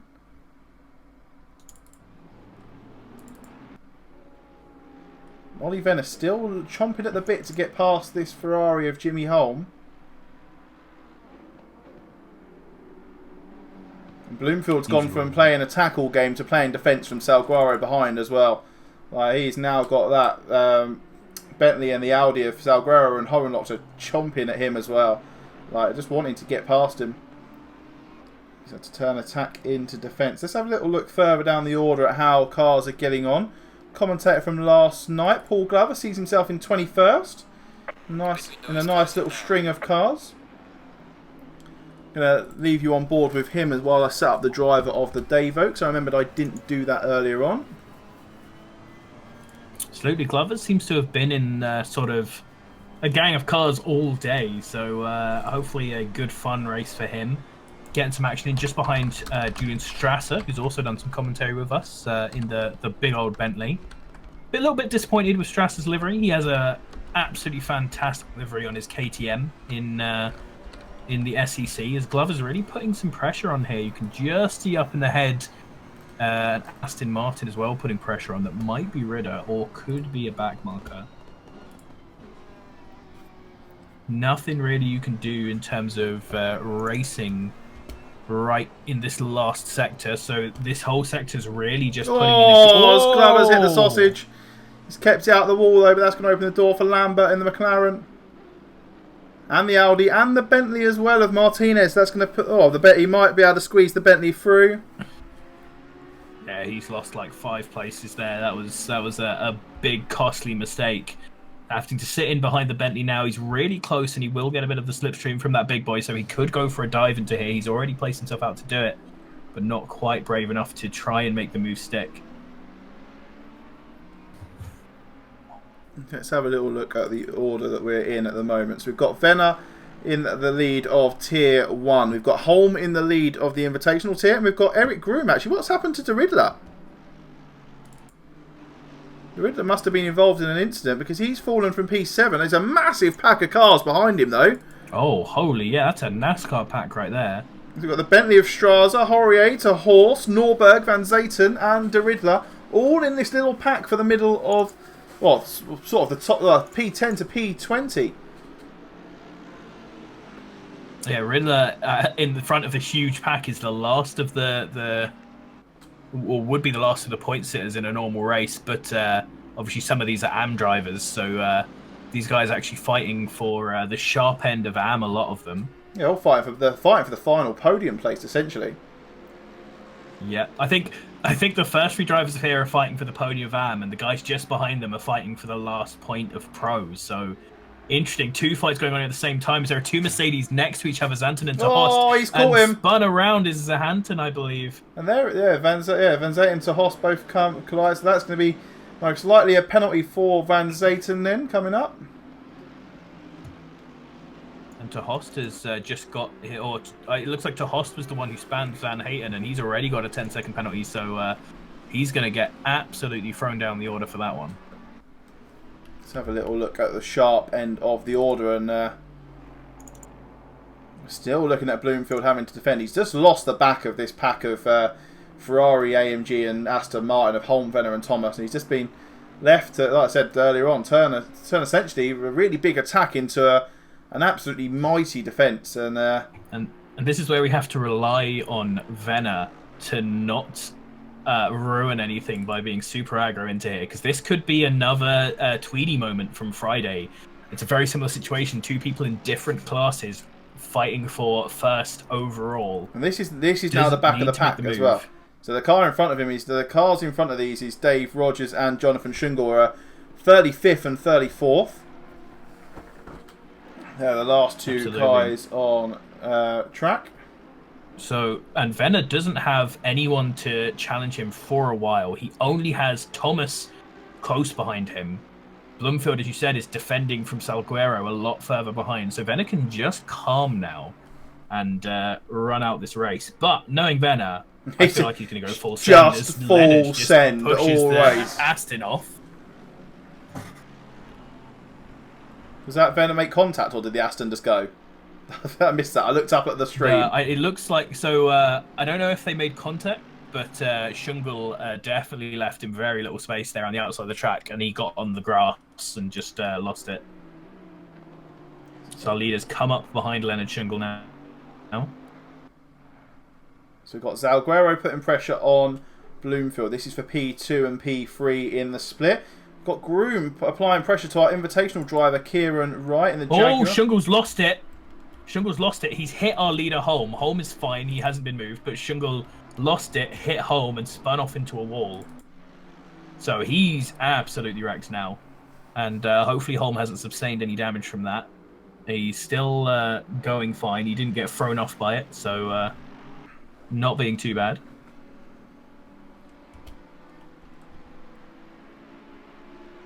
Podium so far looks a little bit like this. The invitational is Holm leading from Thomas, who's leading from Wright. Our pro tier 1 split is Venner, Bloomfield, Salguero, and our AM tier 2 split is Groom, DeRidler and Allen then. DeRidler had this in the bag for an AM win, and I'll be curious to see back as Venner runs wide over past Cheetah going into the final corner. It's going to relieve a little pressure off the back of this Ferrari for a little bit. But I'd be curious to see what happened to DeRidler, because he was up in P7 after the pits, and then I just see him back in this little NASCAR pack that we were talking about earlier on, and as Groom is closing up to the back of Wright as well. Let's have a little look at that battle.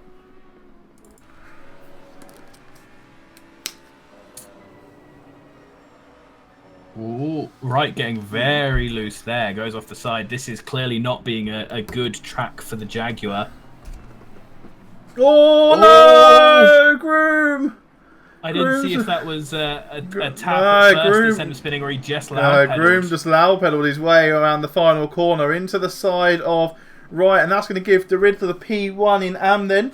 Maybe Groom now has to fight his way back onto the podium against his fellow Lamborghini in the form of Norberg. Who's car number 4? Why do I reckon is that? Car number 4 is Jonathan Schungel. Oh, he's still off on the side then. He's either had another incident or his car. He's ruined. I've just seen him. He is that. Schungel needs a reset for race number 2. He's yellow. I think he tried to do his last lap because there's no point pitting, and he cannot control that car with how broken it is.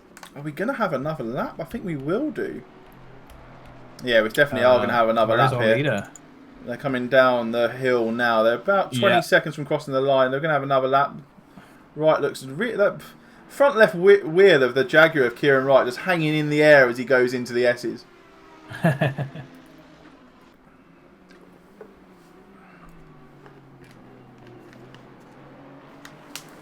There's not been that many incidents overall. Let's have a little look Yeah, at not the too many. I haven't seen many. No, in the other races, whenever we looked further down the field, we just saw a wash of penalties. But I can only see 2 on so far. 5-second on reserve, which was right from the start, and Terhost has a 10-second. So you've had 50. I'm sure there are 1 or 2 more to come from some of the incidents we've seen recently. There's only 1 more penalty to come. Bad. We've only had 13 incidents, and that's that's not even penalties. That's incidents in total in the whole race. Absolutely. And there's 1, fantastic 2, 3, to see the pro split proving 4, that these big grid races don't need to be a mess. As, What's that? Pro split, clean split? It's only taken 3 seasons. I know. Lambert just threw himself into the wall as we're talking about them being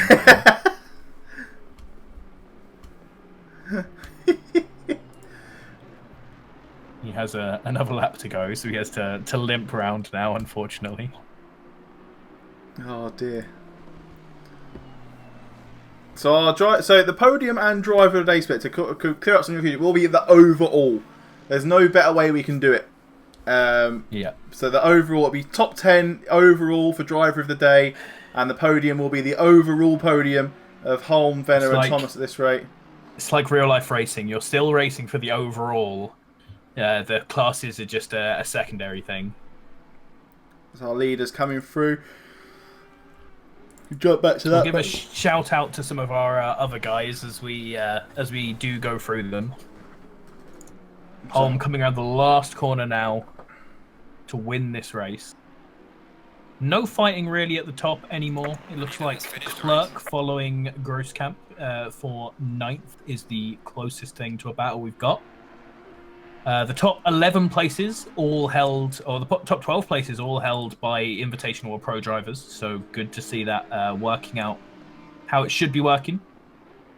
Kieran Wright technically on the podium for the Invitational drivers, seeing as there's only 3 of them. But did get up into 12th overall. Will lose a position, or 2. Actually, we'll lose a couple of positions because it's really tight up behind him. Holy, from 12th back to about 18th is a very small time. It's a really small. It is a really, really tight pack, and we'll see how. They're going to lose a lot. Ridder comes over to win Am Split, followed by Allen and Norberg, who are going to take the podium in that, with Grum just in last. So let's go through the driver of the day votes. How this works in chat, you need to type in P and then the number of the car you are after. So we do the top 10 overall. So for driver of the day for Jimmy Holm, it's P1. For Venner, it's P2. For Thomas, it's P3. For Bloomfield, it's P4. For Salguero, it's P5. For Hohenlochter, it's P6. For Alvaro, it's P7. For Grosskamp, it's P8. For Clerk, it's P9. And for Ware, it's P10. We're going to jump over to the podium screen now then, as our drivers are coming across the line. And who is a big guy driver for you in that one? For me, my vote is on Ollie Venner. He finished up with the Invitational guys. He's always been fast, but he's had a few crashes in his time in ACCSS, but he hasn't done that this time. Very well measured drive, didn't push too hard, didn't make any stupid moves when he was behind Salguero earlier on, when he was behind Holm, didn't do anything outrageous defending from Bloomfield. So, yeah, really solid drive from him.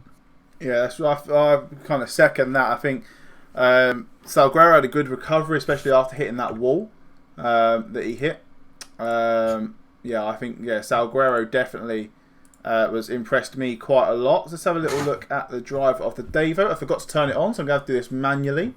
And yeah, actually, there we go. So, driver of the day, if you could remember this. 4 for P2. There are 3 votes for P5. There's a vote for P6, a vote for P7, and a vote for P1. So Ollie Venner then is going to be our driver of the day for race number 1. And actually, we're straight back into the action. There's a quick turnover there from the... Are we actually? No, we're not. We're not straight back into the action yet. That threw me right off. It swapped session, and that hasn't actually swapped session. So we can go back and have a little look at the timetable for the race, and have a look at the overall position. So there we go. So Jimmy Holm was P1 for the Invitational split. Shane Thomas P2, and Kieran Wright fell down to 22nd in the end after those penalties. But he was P3 in the Invitational split. only 3 drivers here this evening. We've invited up to 10 drivers to return. That's including your band drivers and a few of our sponsors as well. We've invited to come and take part this season. So they'll be dropping in and out as and when during the season. So the pro split looks like this. Venner was P1, Bloomfield P2, Salguero in his debut in the Championship Series picking himself up P3. And then De Riddler, Allen and Norberg, I believe, all in their debut of the Championship Series. I mean, Norberg's been around for quite a while, but we've not had... He joined in the middle of Season 2, I believe. So, he wasn't around for that season. But he picks himself, I think, that was his debut for the...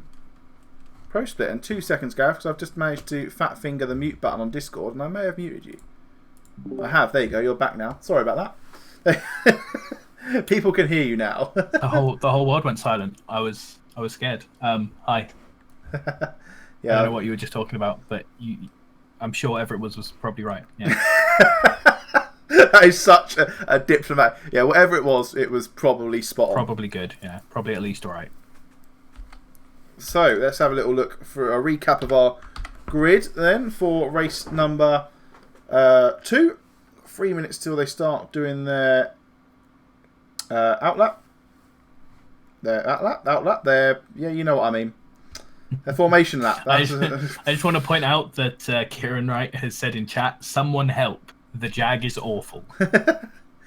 So we head into race number 2 then. Jimmy Holm, winner of race number 1, is on P1. Bloomfield in P2. Horenlochter in P3. Alvaro seemed to fall off the pace a little bit in race 1. Finds himself P4. Salguero P5.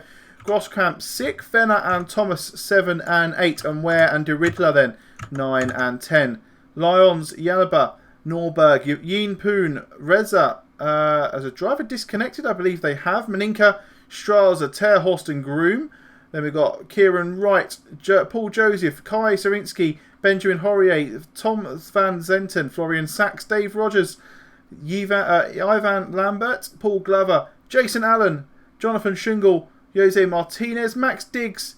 I've forgotten that driver's first name, but Daly, Mattia Lysin and Doherty then round out the order for the grid. For race number 2. Let's go have a closer look at some of the liveries for the start of the packs. We've got halfway through.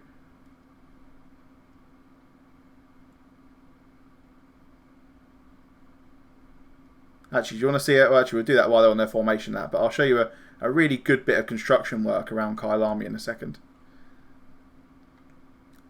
So here we go. Then some of the liveries from the front of the pack. We've got Venner's custom livery there. And we've got Ryan Ware's custom livery.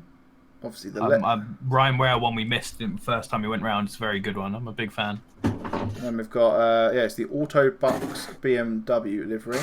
Obviously we've got the Lexus. Oh, it's alright. Someone needs some WD-40. Yeah, mate.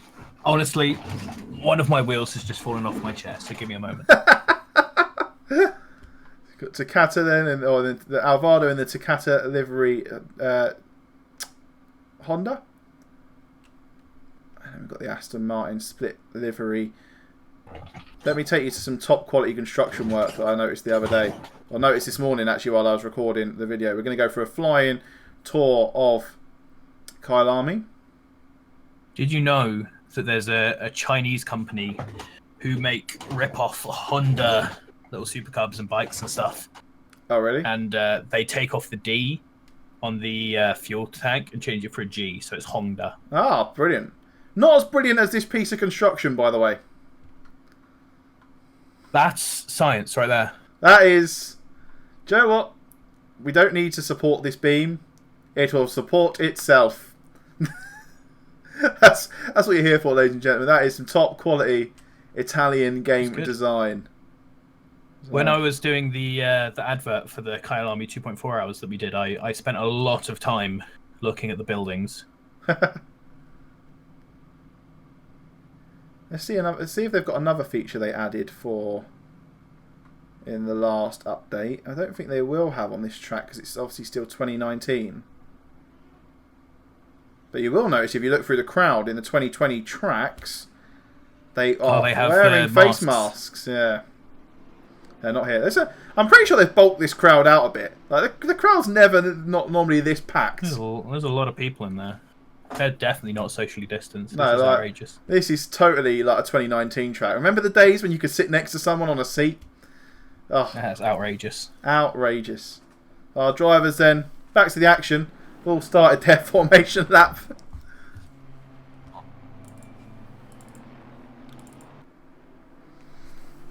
Who's your money on? Are we going to go for a back-to-back win for Holm? I think that'll be the safe bet. I think that would be a safe bet. Yeah, definitely. I want to see someone else win those, so I'm going to put my money on Ollie Venner diving all the way up from 7th, punting Bloomfield into Holm, and then Alvarado wins. That's what I'm saying. Alvarado from Solaguera from Norberg. That's my top 3. That's your top 3.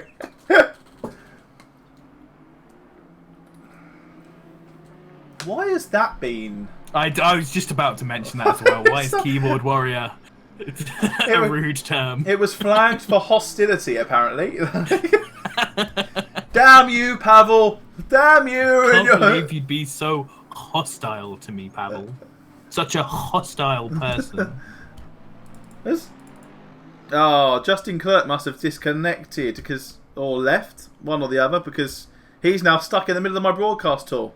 Yeah, it's flagged weed for identity. Yeah, it flagged weeb for you again, Pavel. It doesn't like weebs apparently. Oh. There are no weeb liveries in this split either. This is the first split I believe we've had that doesn't have a weeb livery. Oh, who has a weeb livery in AM? That's the Friday one. It's on one of the McLarens. I can't remember who. Not for much longer. Our drivers then forming up the 2x2 formation. Holm leads them through. We're going to have a little look at Helicam. And I am going to sit at the front of the action, even though it'll all go Pete Tong at the rear of the action. Someone forgot to press drive. Car number 987. Mattia Lysin forgot to press drive. He's been here since day 1. He was member number 3 of the Discord. And he's forgot to press drive, bless him. But oh well, I see how he... Hopefully he'll have better luck in the Fiats later. So here we go then. The green light drops for race number 2 of ACC Sim Series. Round number 1 of the Pro Split. And the drivers are making it... Alvarado got a better drive there than he did in round 1. They head. Oh, Alvarado looks for the inside. A little punt from Venner into the back of Salguero, and that's going to concertina them all up further down. And can they get through turn 3, 4, and 5? I think we can so far. Oh, there's the AMG there, the blue AMG off. It's a bit too soon. Blue AMG's round. That's going to cause a bit of an issue. That's Jonathan Shingle too trying many to people hitting each other though. Jonathan Shingle trying to force his way through there. Yeah. Who was the blue British Bulldog there? Who was the blue AMG? It's 707. It's saying, I think. Is it Reza? Yeah, it's Reza on his debut this evening. It's very easy, especially in that car, to loud pedal there. Though I don't think that's too much of even a huge mistake. We've seen a lot of the AMGs round recently as Salguero putting pressure on Alvarado, looking for the cut back there through the hairpin, and he almost had it there, but he got himself a little bit on the grass and lost momentum. That could have been a fight down this road, but he just slightly binned it. Alvarado now... I love watching Alvarado defend, because you're like, you only get one move, unless you're a keyboard and mouse player where every little kink is one move. He can have a couple, because it's... Oh, I think it's Ryan Ware on the Bimmer. Oh, the Bentley squeezes the Honda out wide. The Honda turned in a little bit there, but no harm, no foul. They're both just going down side by side. The Bentley has the better position here, and it looks like there's a couple of cars that are going to start pressuring here because these guys, Venner, Grosstrump, Thomas, Ware, very fast drivers. Ritter as well, right behind this pack. Looks like the Ferrari's trying to follow the Bentley through and get a better position. Ollie going a little bit wide there, but keeping it on the road. Oh, there's the punt. Oh, There's the big boy punt, and that's going to bring Venner and Thomas into play. absolutely. These guys were way too close. We knew something was going to happen. It was very tame in effect of what I feel could like have happened. Alvarado's been a bit stressed by losing that position and getting a bit put off his rhythm because he's definitely been very slow there. I was going to say just before he got hit that he really seemed to be the cork in the bottle there.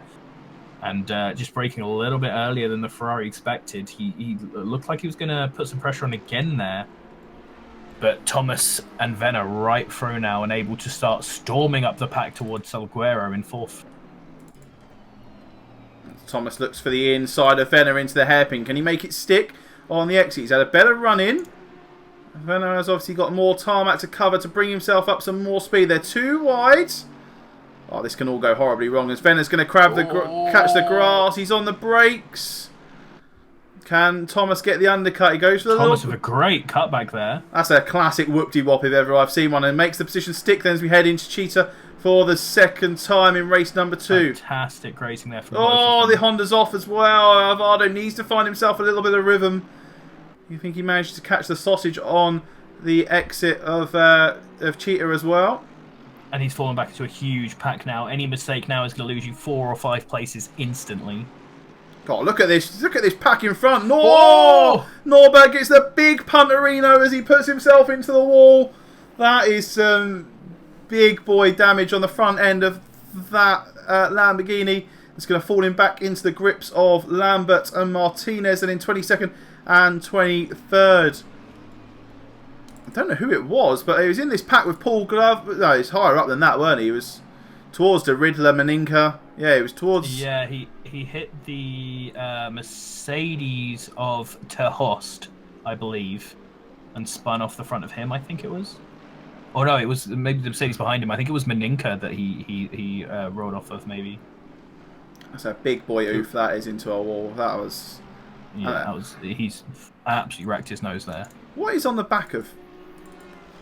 Oh, I'm just going to go on board with Van Zaten. Oh, he does. He loses it into the S, and the Lexus of Sahiski just comes and says, thank you very much. I'll have your rear bumper in my face. And that's going to spin him right round. Now I won't be able to see what's on the back of Paul Glover's car. He's got a bright yellow sticker on it. I wonder what it was. Went to go on board with who was driving, and there's a massive gap in between the NSX of Sachs and the Ferrari of Glover for P17. Let's have a look at the sharp end of the order. We've not been here for a while.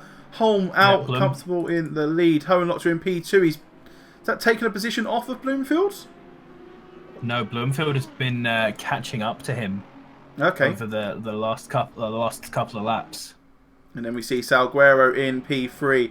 This gap's been formed then by the rear ending of Alvarado. He's left this big old hole that this Bentley needs to try and fill. And we've got Thomas, Venner, Grosskamp and Ryan Ware then down in P8. I was looking for... I mean, I expected this sort of performance out of Ryan Ware. I mean, he's been with us since Season 1. He's does a lot of the community races with us. This is the first championship series he's entered in the GT3. And he's gone for the car that wasn't picked at the time. So at the time that he was going for the last 3 cars. And the BMW was the one that he ended up going with. And he's actually getting a solid performance out of it, to be honest. I mean, you can talk me through the BMW one, because I don't know too much about it, because I've never touched it with a barge pole. So, if you know more about... I like the BMW. It's definitely, like a lot of the cars that are less picked, it's on the more extreme side. And I think it sort of is a bit similar to the new Merc around here, where its problem is really that it's a bit lively on the lower gears. And it's not not at all the most nimble of cars. But if you get it into some of these big swooping fast curves, which there are some good ones of at Kyalami, it's absolutely fantastic around there. Tracks it really excels at are tracks like Silverstone, where it can just use its grunt and its good high-speed cornering to full effect. Yeah, I remember fighting with you around Silverstone a couple of days ago in our Wednesday night tie, and you just cannot keep up with it. Like, can't overtake. I was in the McLaren as well, which is literally Mr. Silverstone when it comes to cars, and you just cannot keep up with that BMW in a straight line. I can't remember who it was. Oh, Adam Rayner was chasing me around at Silverstone for ages, and he is consistently faster than me. But in the Aston especially, which doesn't have good grunt. He just couldn't get past me. Is where makes a move on the Ferrari, but backs out there at the last moment before the Ferrari cuts over him. I'll have a little pop down to this pack here that Paul Glover's involved with. Probably closest action on track. Oh, this is a big long line of cars. So I say closest action. They're all within half a second of each other as the pit window opens for race number 2. And yeah, it's just they're very tight round here. And that expected penalty may be coming our way for that. It was the Lexus, wasn't it, that had a fight with? I think it was with Van Zaten, wasn't it? He's in the pits now at the moment. The Lexus hit the Merc, yeah. Oh, I'll tell you what, Jonathan Schungel must be he's just returned to pit. I don't know what happened there, but seemed to really struggle with that Evo AMG this weekend. I think it is hard, and this isn't the best track for it. It only gets better with Paul Ricard next week. That's the Bentley of Martinez, looking to eye up and move around the outside of Lyons, who covers that one off.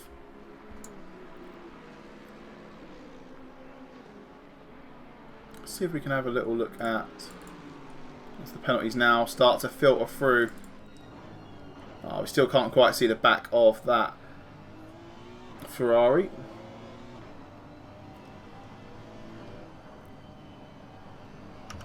Just gonna F7 it and just find out.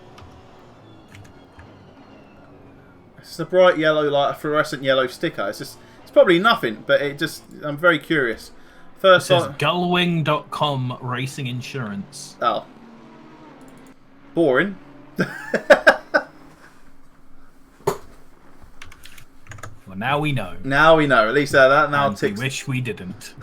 Ticks that box.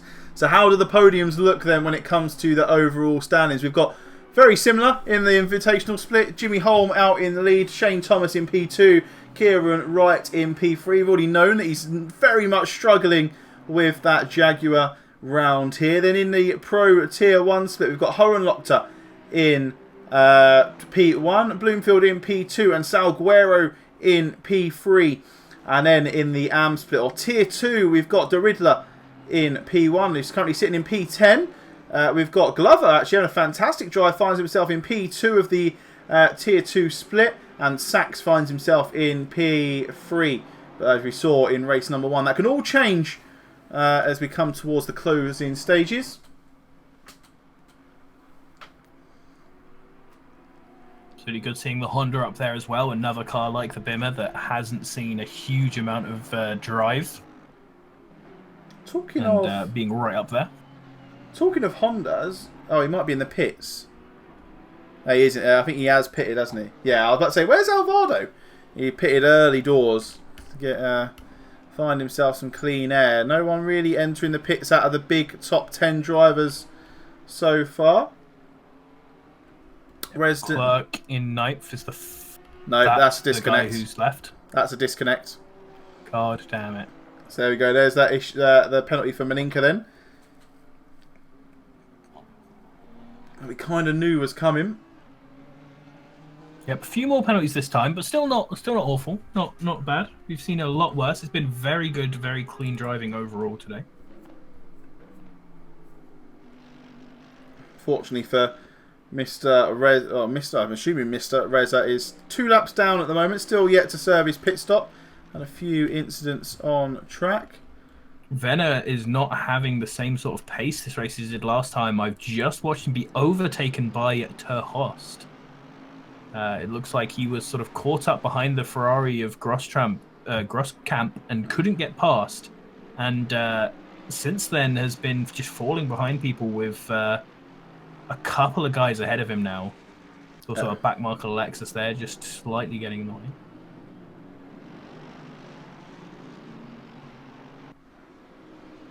So I mean, we were talking about it earlier on. Is which rear bumper do you pick?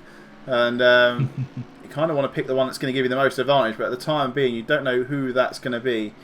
Actually, I think Venner must have had an issue because he was like P5 or P. Yeah, he's P5. He was just behind Grosskamp.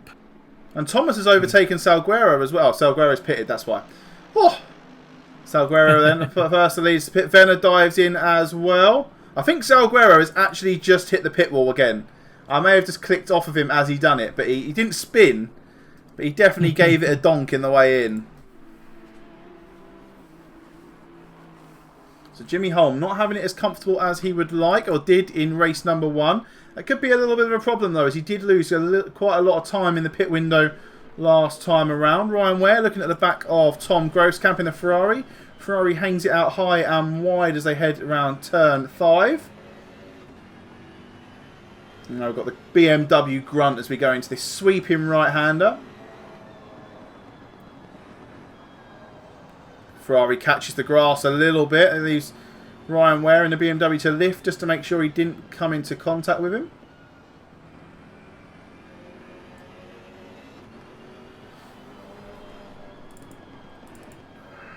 Just floats it into these S's, lifts in the way on the way in, powers his way through the way out.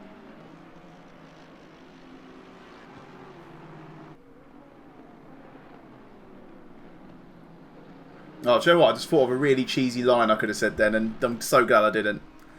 Good. Save that for another time. Salguero then exiting the pits in the lead in regards to pit stops. Venner behind him by 3.5 seconds. So Venner must have had some sort of issue somewhere as he was ahead by quite some substantial mile.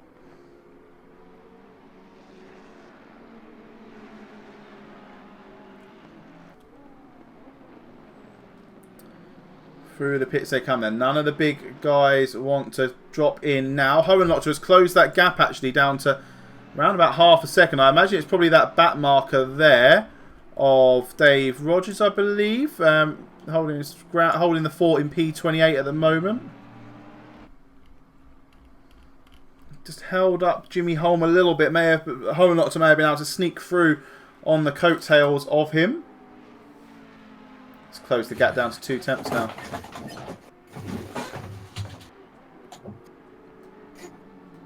Doherty in the pits then from P19. Oh, Jimmy Holm runs really wide coming through. I think that's turn 7. Just going to invite Hohenlotter through at any moment here. He just needs to find himself a little bit of rhythm. Yeah, Hohenlotter really managing to pressure him now. Hopefully you can see some sort of move for the lead to make my prediction come true. Oh, I think Venner's had a problem. I think Venner has had an issue because Janaba's up to P2 on in the cleared pit stops. Alvado's behind and Venner's now found himself behind Alvado. So something's happened there between Ollie and Venner. Seems like Venner didn't have a great pit stop. Hohenlotter then dives into the pits. And is anyone going to follow him? I like the strategy from Hohenlotter. He seemed to perhaps have the pace on Holm. So if he can dive into the pits now and fill up, get some good laps out, he can get an advantage. Although undercutting is harder in this. You might, think of watching F1 and think, oh yeah, undercuts. But the reason undercuts are so powerful in F1 is because they do not have refueling. So in this, it's not going to be as good because Hohenlotter is now going to come out on a higher fuel load than Holm. And since tyres are absolutely not an issue, Holm is going to have the advantage for the next few laps.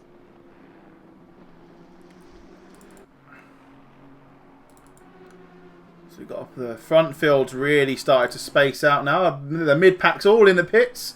So yeah. A few little laps now and we're able to see how we're getting on. So Julian, a late call up into the Tier 2. Looks like he's got a bit of damage on the front of that Bentley. I wonder who he's been rubbing with. It could be the sister Bentley, essentially, of Martinez in the 303. Hohenlotter has come out about half of the straight ahead of the rest of the people who've pit.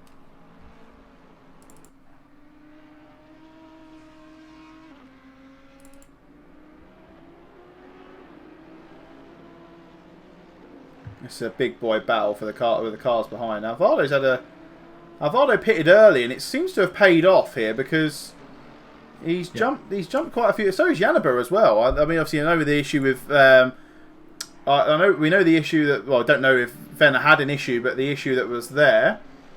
Well, Venner's actually got past Grosskamp, who was the guy who he was stuck behind a load. So either Grosskamp's had a really big issue in the pits, or Venner's hasn't been that bad, and just Yenba and Alvarado have really done a great job with their strategy. So Bloomfield has pitted, Thomas is pitted, De Riddler's pitted, Horrier and, I was about to say Clerk again, but that's a disconnect from earlier on. So I have to see where this pack come out. I know Bloomfield has been in the pits for quite some time, and the target is to come out in front of Salguaro. Yeah, Salguaro should be the one that he should be safe coming out of Salguaro. If he doesn't do that, it will be a bit of a mistake, I think. Bloomfield is now moving. Let's see how they're getting on. He's through the pit exit line. Yeah, he's easily got Salguaro. Yeah, so Hohenloch is through. Question is Hohenloch. Hohenloch has just got through. Oh, that was close. So actually got himself back into a strong third position overall. Once the pits have gone out, because Holm we're still expecting to come in right at the front. Taking a nice big fuel load, doing the good strategy as the leader, and just running it down, getting these fast laps in the middle of the race, just as he comes in right now. And where is Salguaro and Bloomfield? They're going to be. They are still plenty far around, so Holm is looking strong right now, as long as he has a good pit stop. He managed to eke out a 16-second gap to Ware. I think he's gone for another lap as well. I believe he... Ware says he's in the pits, so is Maninka, according to the game. He's got 3 or 4 pits left to go, and these are the ones where you've got to make that decision. Am I going to get around? Am I going to be clean? Or am I going to pit now just to save any future embarrassment? It looks like a lot of them. Martinez has stayed out and gone for another lap. Lyons has now inherited the lead. Jimmy Holm is just leaving the pits as we speak. As we speak? Sorry. Around the last corner. This is going to be tight. This is going to be really tight. Tighter than it was anyway. Tighter than I expected, yeah. They're going to be side by side as they go into put in a fantastic last lap. He's actually, it looks like he's in front through that corner, but the Ferrari has the inside line. But so the Audi's got the hot tyres though, or the heat in the tyres. He's been out for a few laps. That's going to be it then. So it looks like the Audi's got the lead. He's trying to keep it on the tarmac through 4. Does manage so. But they've lost Holmes lost a good 4 or 5 seconds in the pit stop. Because Bloomfield's there as well. There.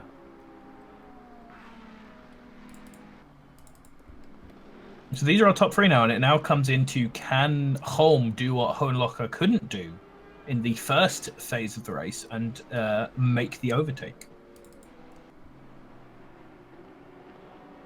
Got Alvarado all over the back of this Audi of Yanaba. Just going to stay on board for a...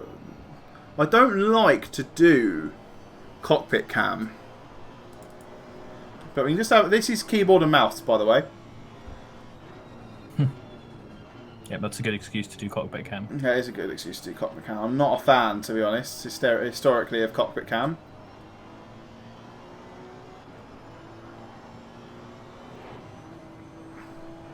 It's like, how do you get a camera feed on the top of someone's head?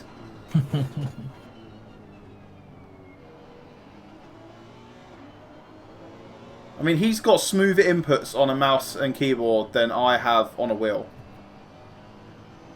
Yeah, absolutely. It's crazy. Like, I mean, this dude is Reddit famous for his laps round Kyalami. Goob. I said Goob. That's not his car. Yanaba. Bloody hell! I've looked at that car so much this week through the custom liveries, for the SEC, and for him deciding what livery to drive. Anyway, Yanaba gives the position over to Alvarado. That's going to put him up into P6. So the front 3 have got a real big gap now to Thomas in P4.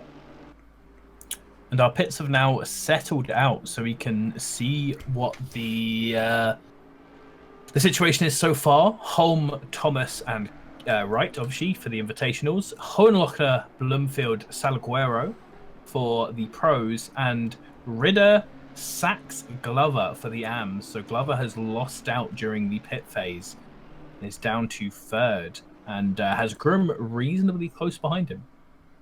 Pit window is now closed.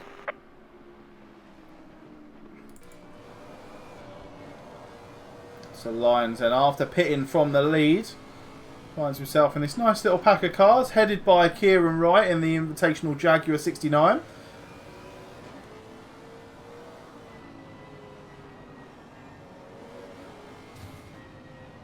Oh, that's a really loose Bentley.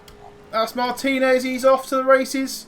Has he kept it? He did keep it. What a save there by Martinez. It's really, really loose through the S's and manages to hold it down. Just loses the position over to Lyons.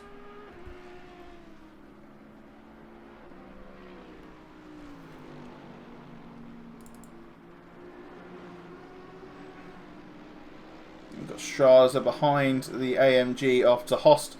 He's chasing down Dave Rogers and Mike Doherty then. I'm not too sure what's happened to Norberg here, but he's at the back. So there must have been some sort of incident. Yeah, must have had an incident. A few drivers have dropped out of this race. 4 or 5 disconnects. 6 minutes to go.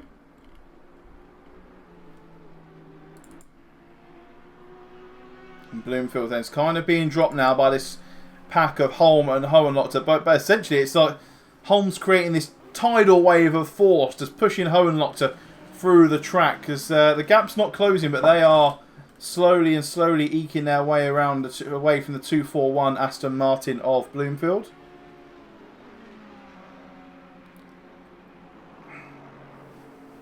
Groom looking for a challenge on Glover further down the order as well. I do like that livery from Groom. It's fantastic, yeah. Oh yeah, of course he did. See? Ooh. Pardon me, Madam Mimmams. Become a commentator, Sam. Completely forgot that Norberg decked the wall, didn't he, on the first start-finish straight? A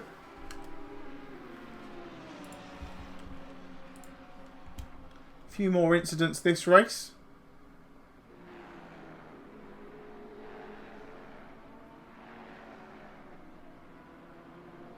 Situation at the front is remaining incredibly stable. Holm, much like Hohenlocher before him, cannot make the move. They are so consistent, both of them, with their lap times. Groom with a little slip. I got to use my favourite button on the stewarding tool yesterday, and I've just looked at the stewarding report, and someone is being investigated for cutting the pit exit line. It was my favourite button yesterday. When someone called for... actually, no one called. It was Paul Glover in the commentary booth being a snitch, if I remember correctly. Saw someone cut the pit exit line and called it, and they did actually do that. My favourite button of all, that button.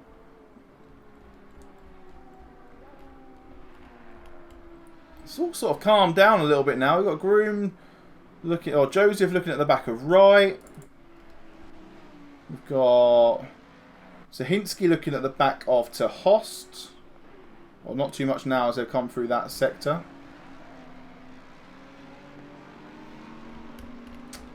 That's why you don't cut the pit exit, Mr. Winter. If you don't cut it can't cost you the race. Yeah, it's weird that ACC doesn't penalise that with how strict it can be on other things, but... oh, we're not starting you off with the UI again, are we? The old classic Nürburgring. There's no UI. starting me off on the UI because I'm always mad about ACC's UI. But I've been playing iRacing recently, and that has made me terrified of the pit line. The amount I cut it, I am now just in the habit of never ever cutting it. You gotta respect the pit line. It's a good habit to be in. You'll only do it once, though, Jack. You'll only do it once. As I do driver stewarding next week and give him another penalty for doing it. Yeah, I was gonna say, you say you only did it once, but I did it like every iRacing week race for my first week or so. So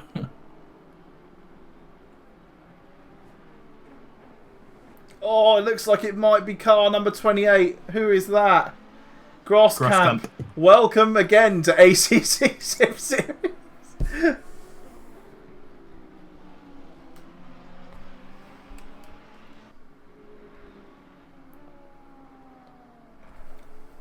So he's done in 12th now after being right up in the top 6 for quite a while. See, the thing is, with pit cuts, it only gets pinged if it's not pinged by any of our tools. It's only pinged if another driver calls it as a sort of a verbal penalty during the chat. And guess who it was that called the penalty for car 28? There's no prizes for the winners. It's so obvious. Who do you think called the pit exit line cut in the voice chat? Gareth? Are you there, Gareth? I'm here. I have no idea. Mr. Paul Glover himself. Oh, Glover. Beautiful. I just saw a message in the chat. It's car 79 as car 79 has noticed a pit exit cut. Can we check it? Turns out it was Mr. Grosskamp himself. Snitched on by Paul Glover.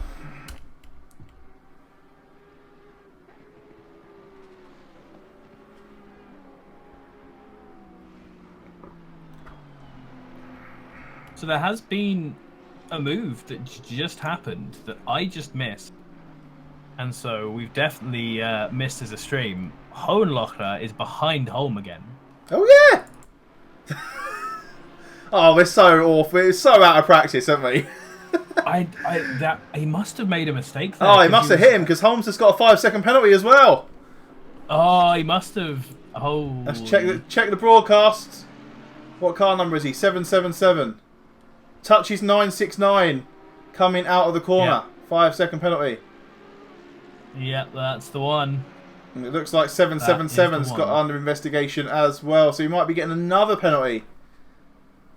So this is actually interesting because if Shane can hurry his boots up, he could, or if Holm gets another penalty, Shane could stop Holm's dominance of the invitation. Are we going to get another lap? It's going to be tight. Yeah, we are. We are going to get another lap. Leaders on final lap now. That's going to be tight on fuel though. Let's see how they get on. Oh, there's a... Guess what? Guess what's coming?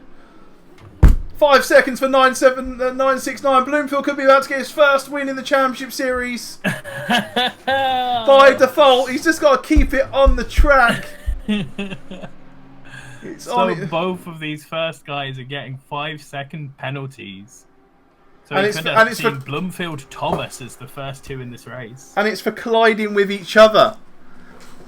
Oh. So I think one had a bite of the cherry and the other one bit back, and that's absolutely shafted. Both from Paul Glover under investigation as well. Oh, Please tell me it's for cutting the pit line. It's all falling apart. Yeah, and we've had like half the penalties of this race in the last couple of laps.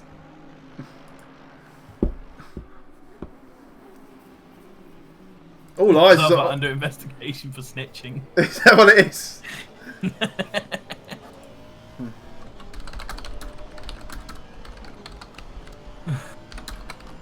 So yeah, Bloomfield is definitely within the time. He's getting his first win right now, and Thomas is caught up a little bit. I don't know if that's Bloomfield falling back or Thomas catching up. We're going to have to see this as they go across the line. The AmSplit actually just shouting out that they have been the cleanest because none of their wins is going to be affected by penalties. But we might see both the top classes being decided by penalties.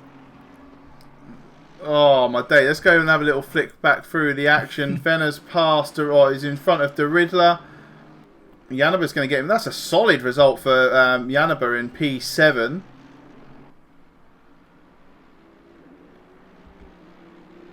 I'm not sure Thomas is quite close enough to win. I don't think he is. I think he might get the position on Hohenlochter. He might get a P3. Yeah. Yeah, I think so. As Derrida wins for Am, Sachs coming across the line second for Am, 13th overall, and Glover takes a podium. Only just ahead of Groom. Groom was really pushing him towards the end of that race. So we're going to wait to see how this plays out with penalties. We're going to look at what the penalties were for. It's car 97. Let's get... Oh, so it's a Paul Glover under investigation. That's going to be a penalty for Eric Groom, though. So... 777, Jimmy Holm got a penalty, 5-second penalty for touching 969 coming out of a corner. And then 777 also got a 5-second penalty. The reason same as above. Should we have an investigation, chat? Should we have a look? Should be a bit naughty. I think we should have a look. Can you keep an eye on how the leaderboard settles? Yeah. And I'll get it up. Just wait for the custom liveries to load. Oh, the session's ended. But we can still have a look. So we're looking at car 777. We're looking towards the 33:41 mark. Oh.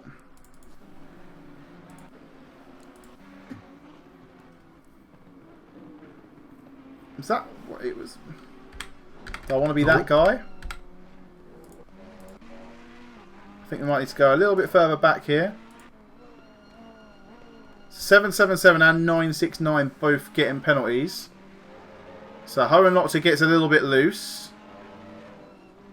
Tap. Tap. And tap back here. Tap. Ooh. I mean... Gonna have one more messy look. For sure. It's not big, but it's messy. Gonna have one more look. This is how we steward at ACCSS, by the way. We have numerous looks in chase cam at the same, or in numerous of the cams. But that's a little nudge there. That'll be what that 5 seconds was for, because he gained a position for that contact. Bonk. That's gonna be what that. All right. Yeah, I agree with that. I agree with that. So return to garage then. So we're going to have our driver of the day vote. Now the scores have updated themselves. And so it's P1 in the chat for Ashley Bloomfield then. P2 for Jimmy Holm. P3 for Hohenlochter. P4 for Shane Thomas. P5 for Salguero. P6 for Alvaro. P7 for Yanaba. P8 for Venner. P9 for Derrida. And P10 for Horier. Get your votes for driver of the day in the chat. We're going to jump back to ourselves while that tallies itself up. Surprise. Put my camera back in place.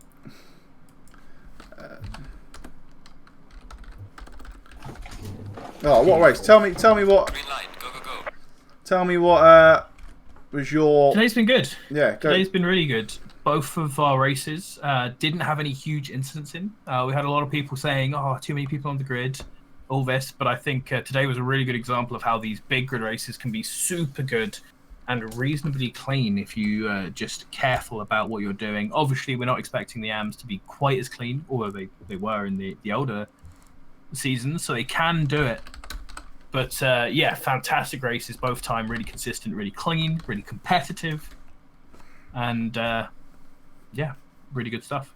So I have assumed the spelling of Mike's first name of Hohenlochter, but I'm pretty sure it is there. So get your last couple of votes in for driver of the day. We'll get that poll up and running. I mean, yeah, like, I think that just the little inkling at the end of obviously the penalties coming into play and stuff like that really shone a light on how close those battles were towards the end.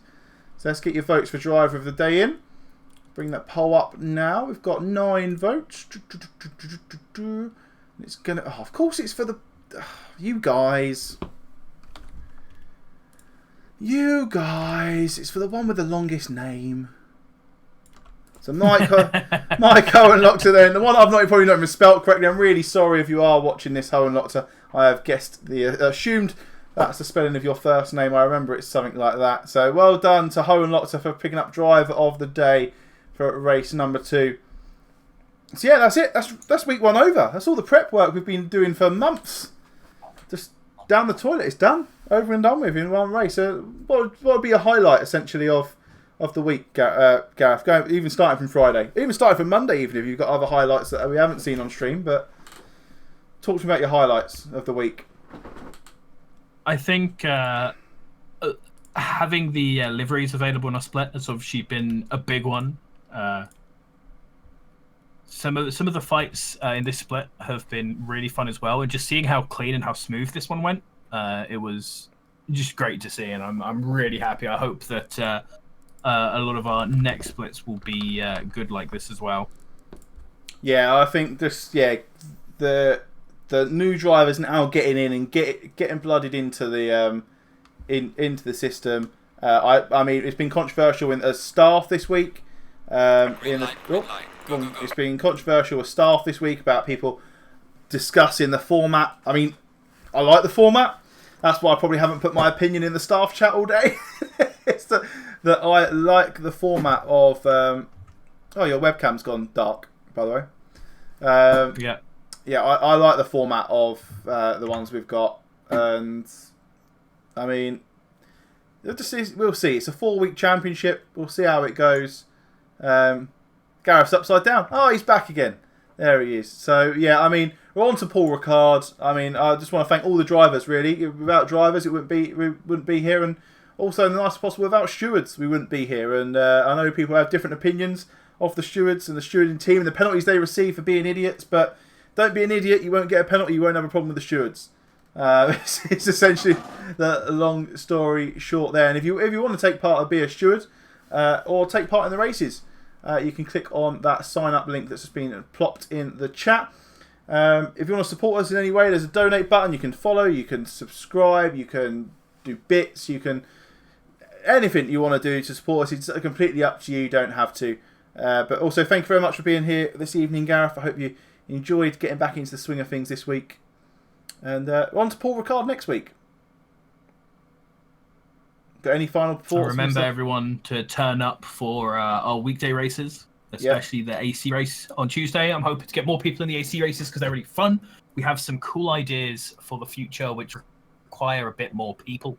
So we're hoping to get the participation up now so that we can start doing some of those cool events. We've even been talking with the Americas guys about trying to do some weekend events that fit both time schedules better and having bigger grids. So AC events can be really fun, and whatever we do on Wednesdays is always a good laugh too. Yeah, awesome. So we'll see you back here again on Friday with Gareth and with Stefan for the AM split at Paul Ricard, everybody's favourite track in ACC. We'll see you next time. It's been Dan Terry and Gareth Ronda signing out for AC Sim Series round number 1. Goodbye.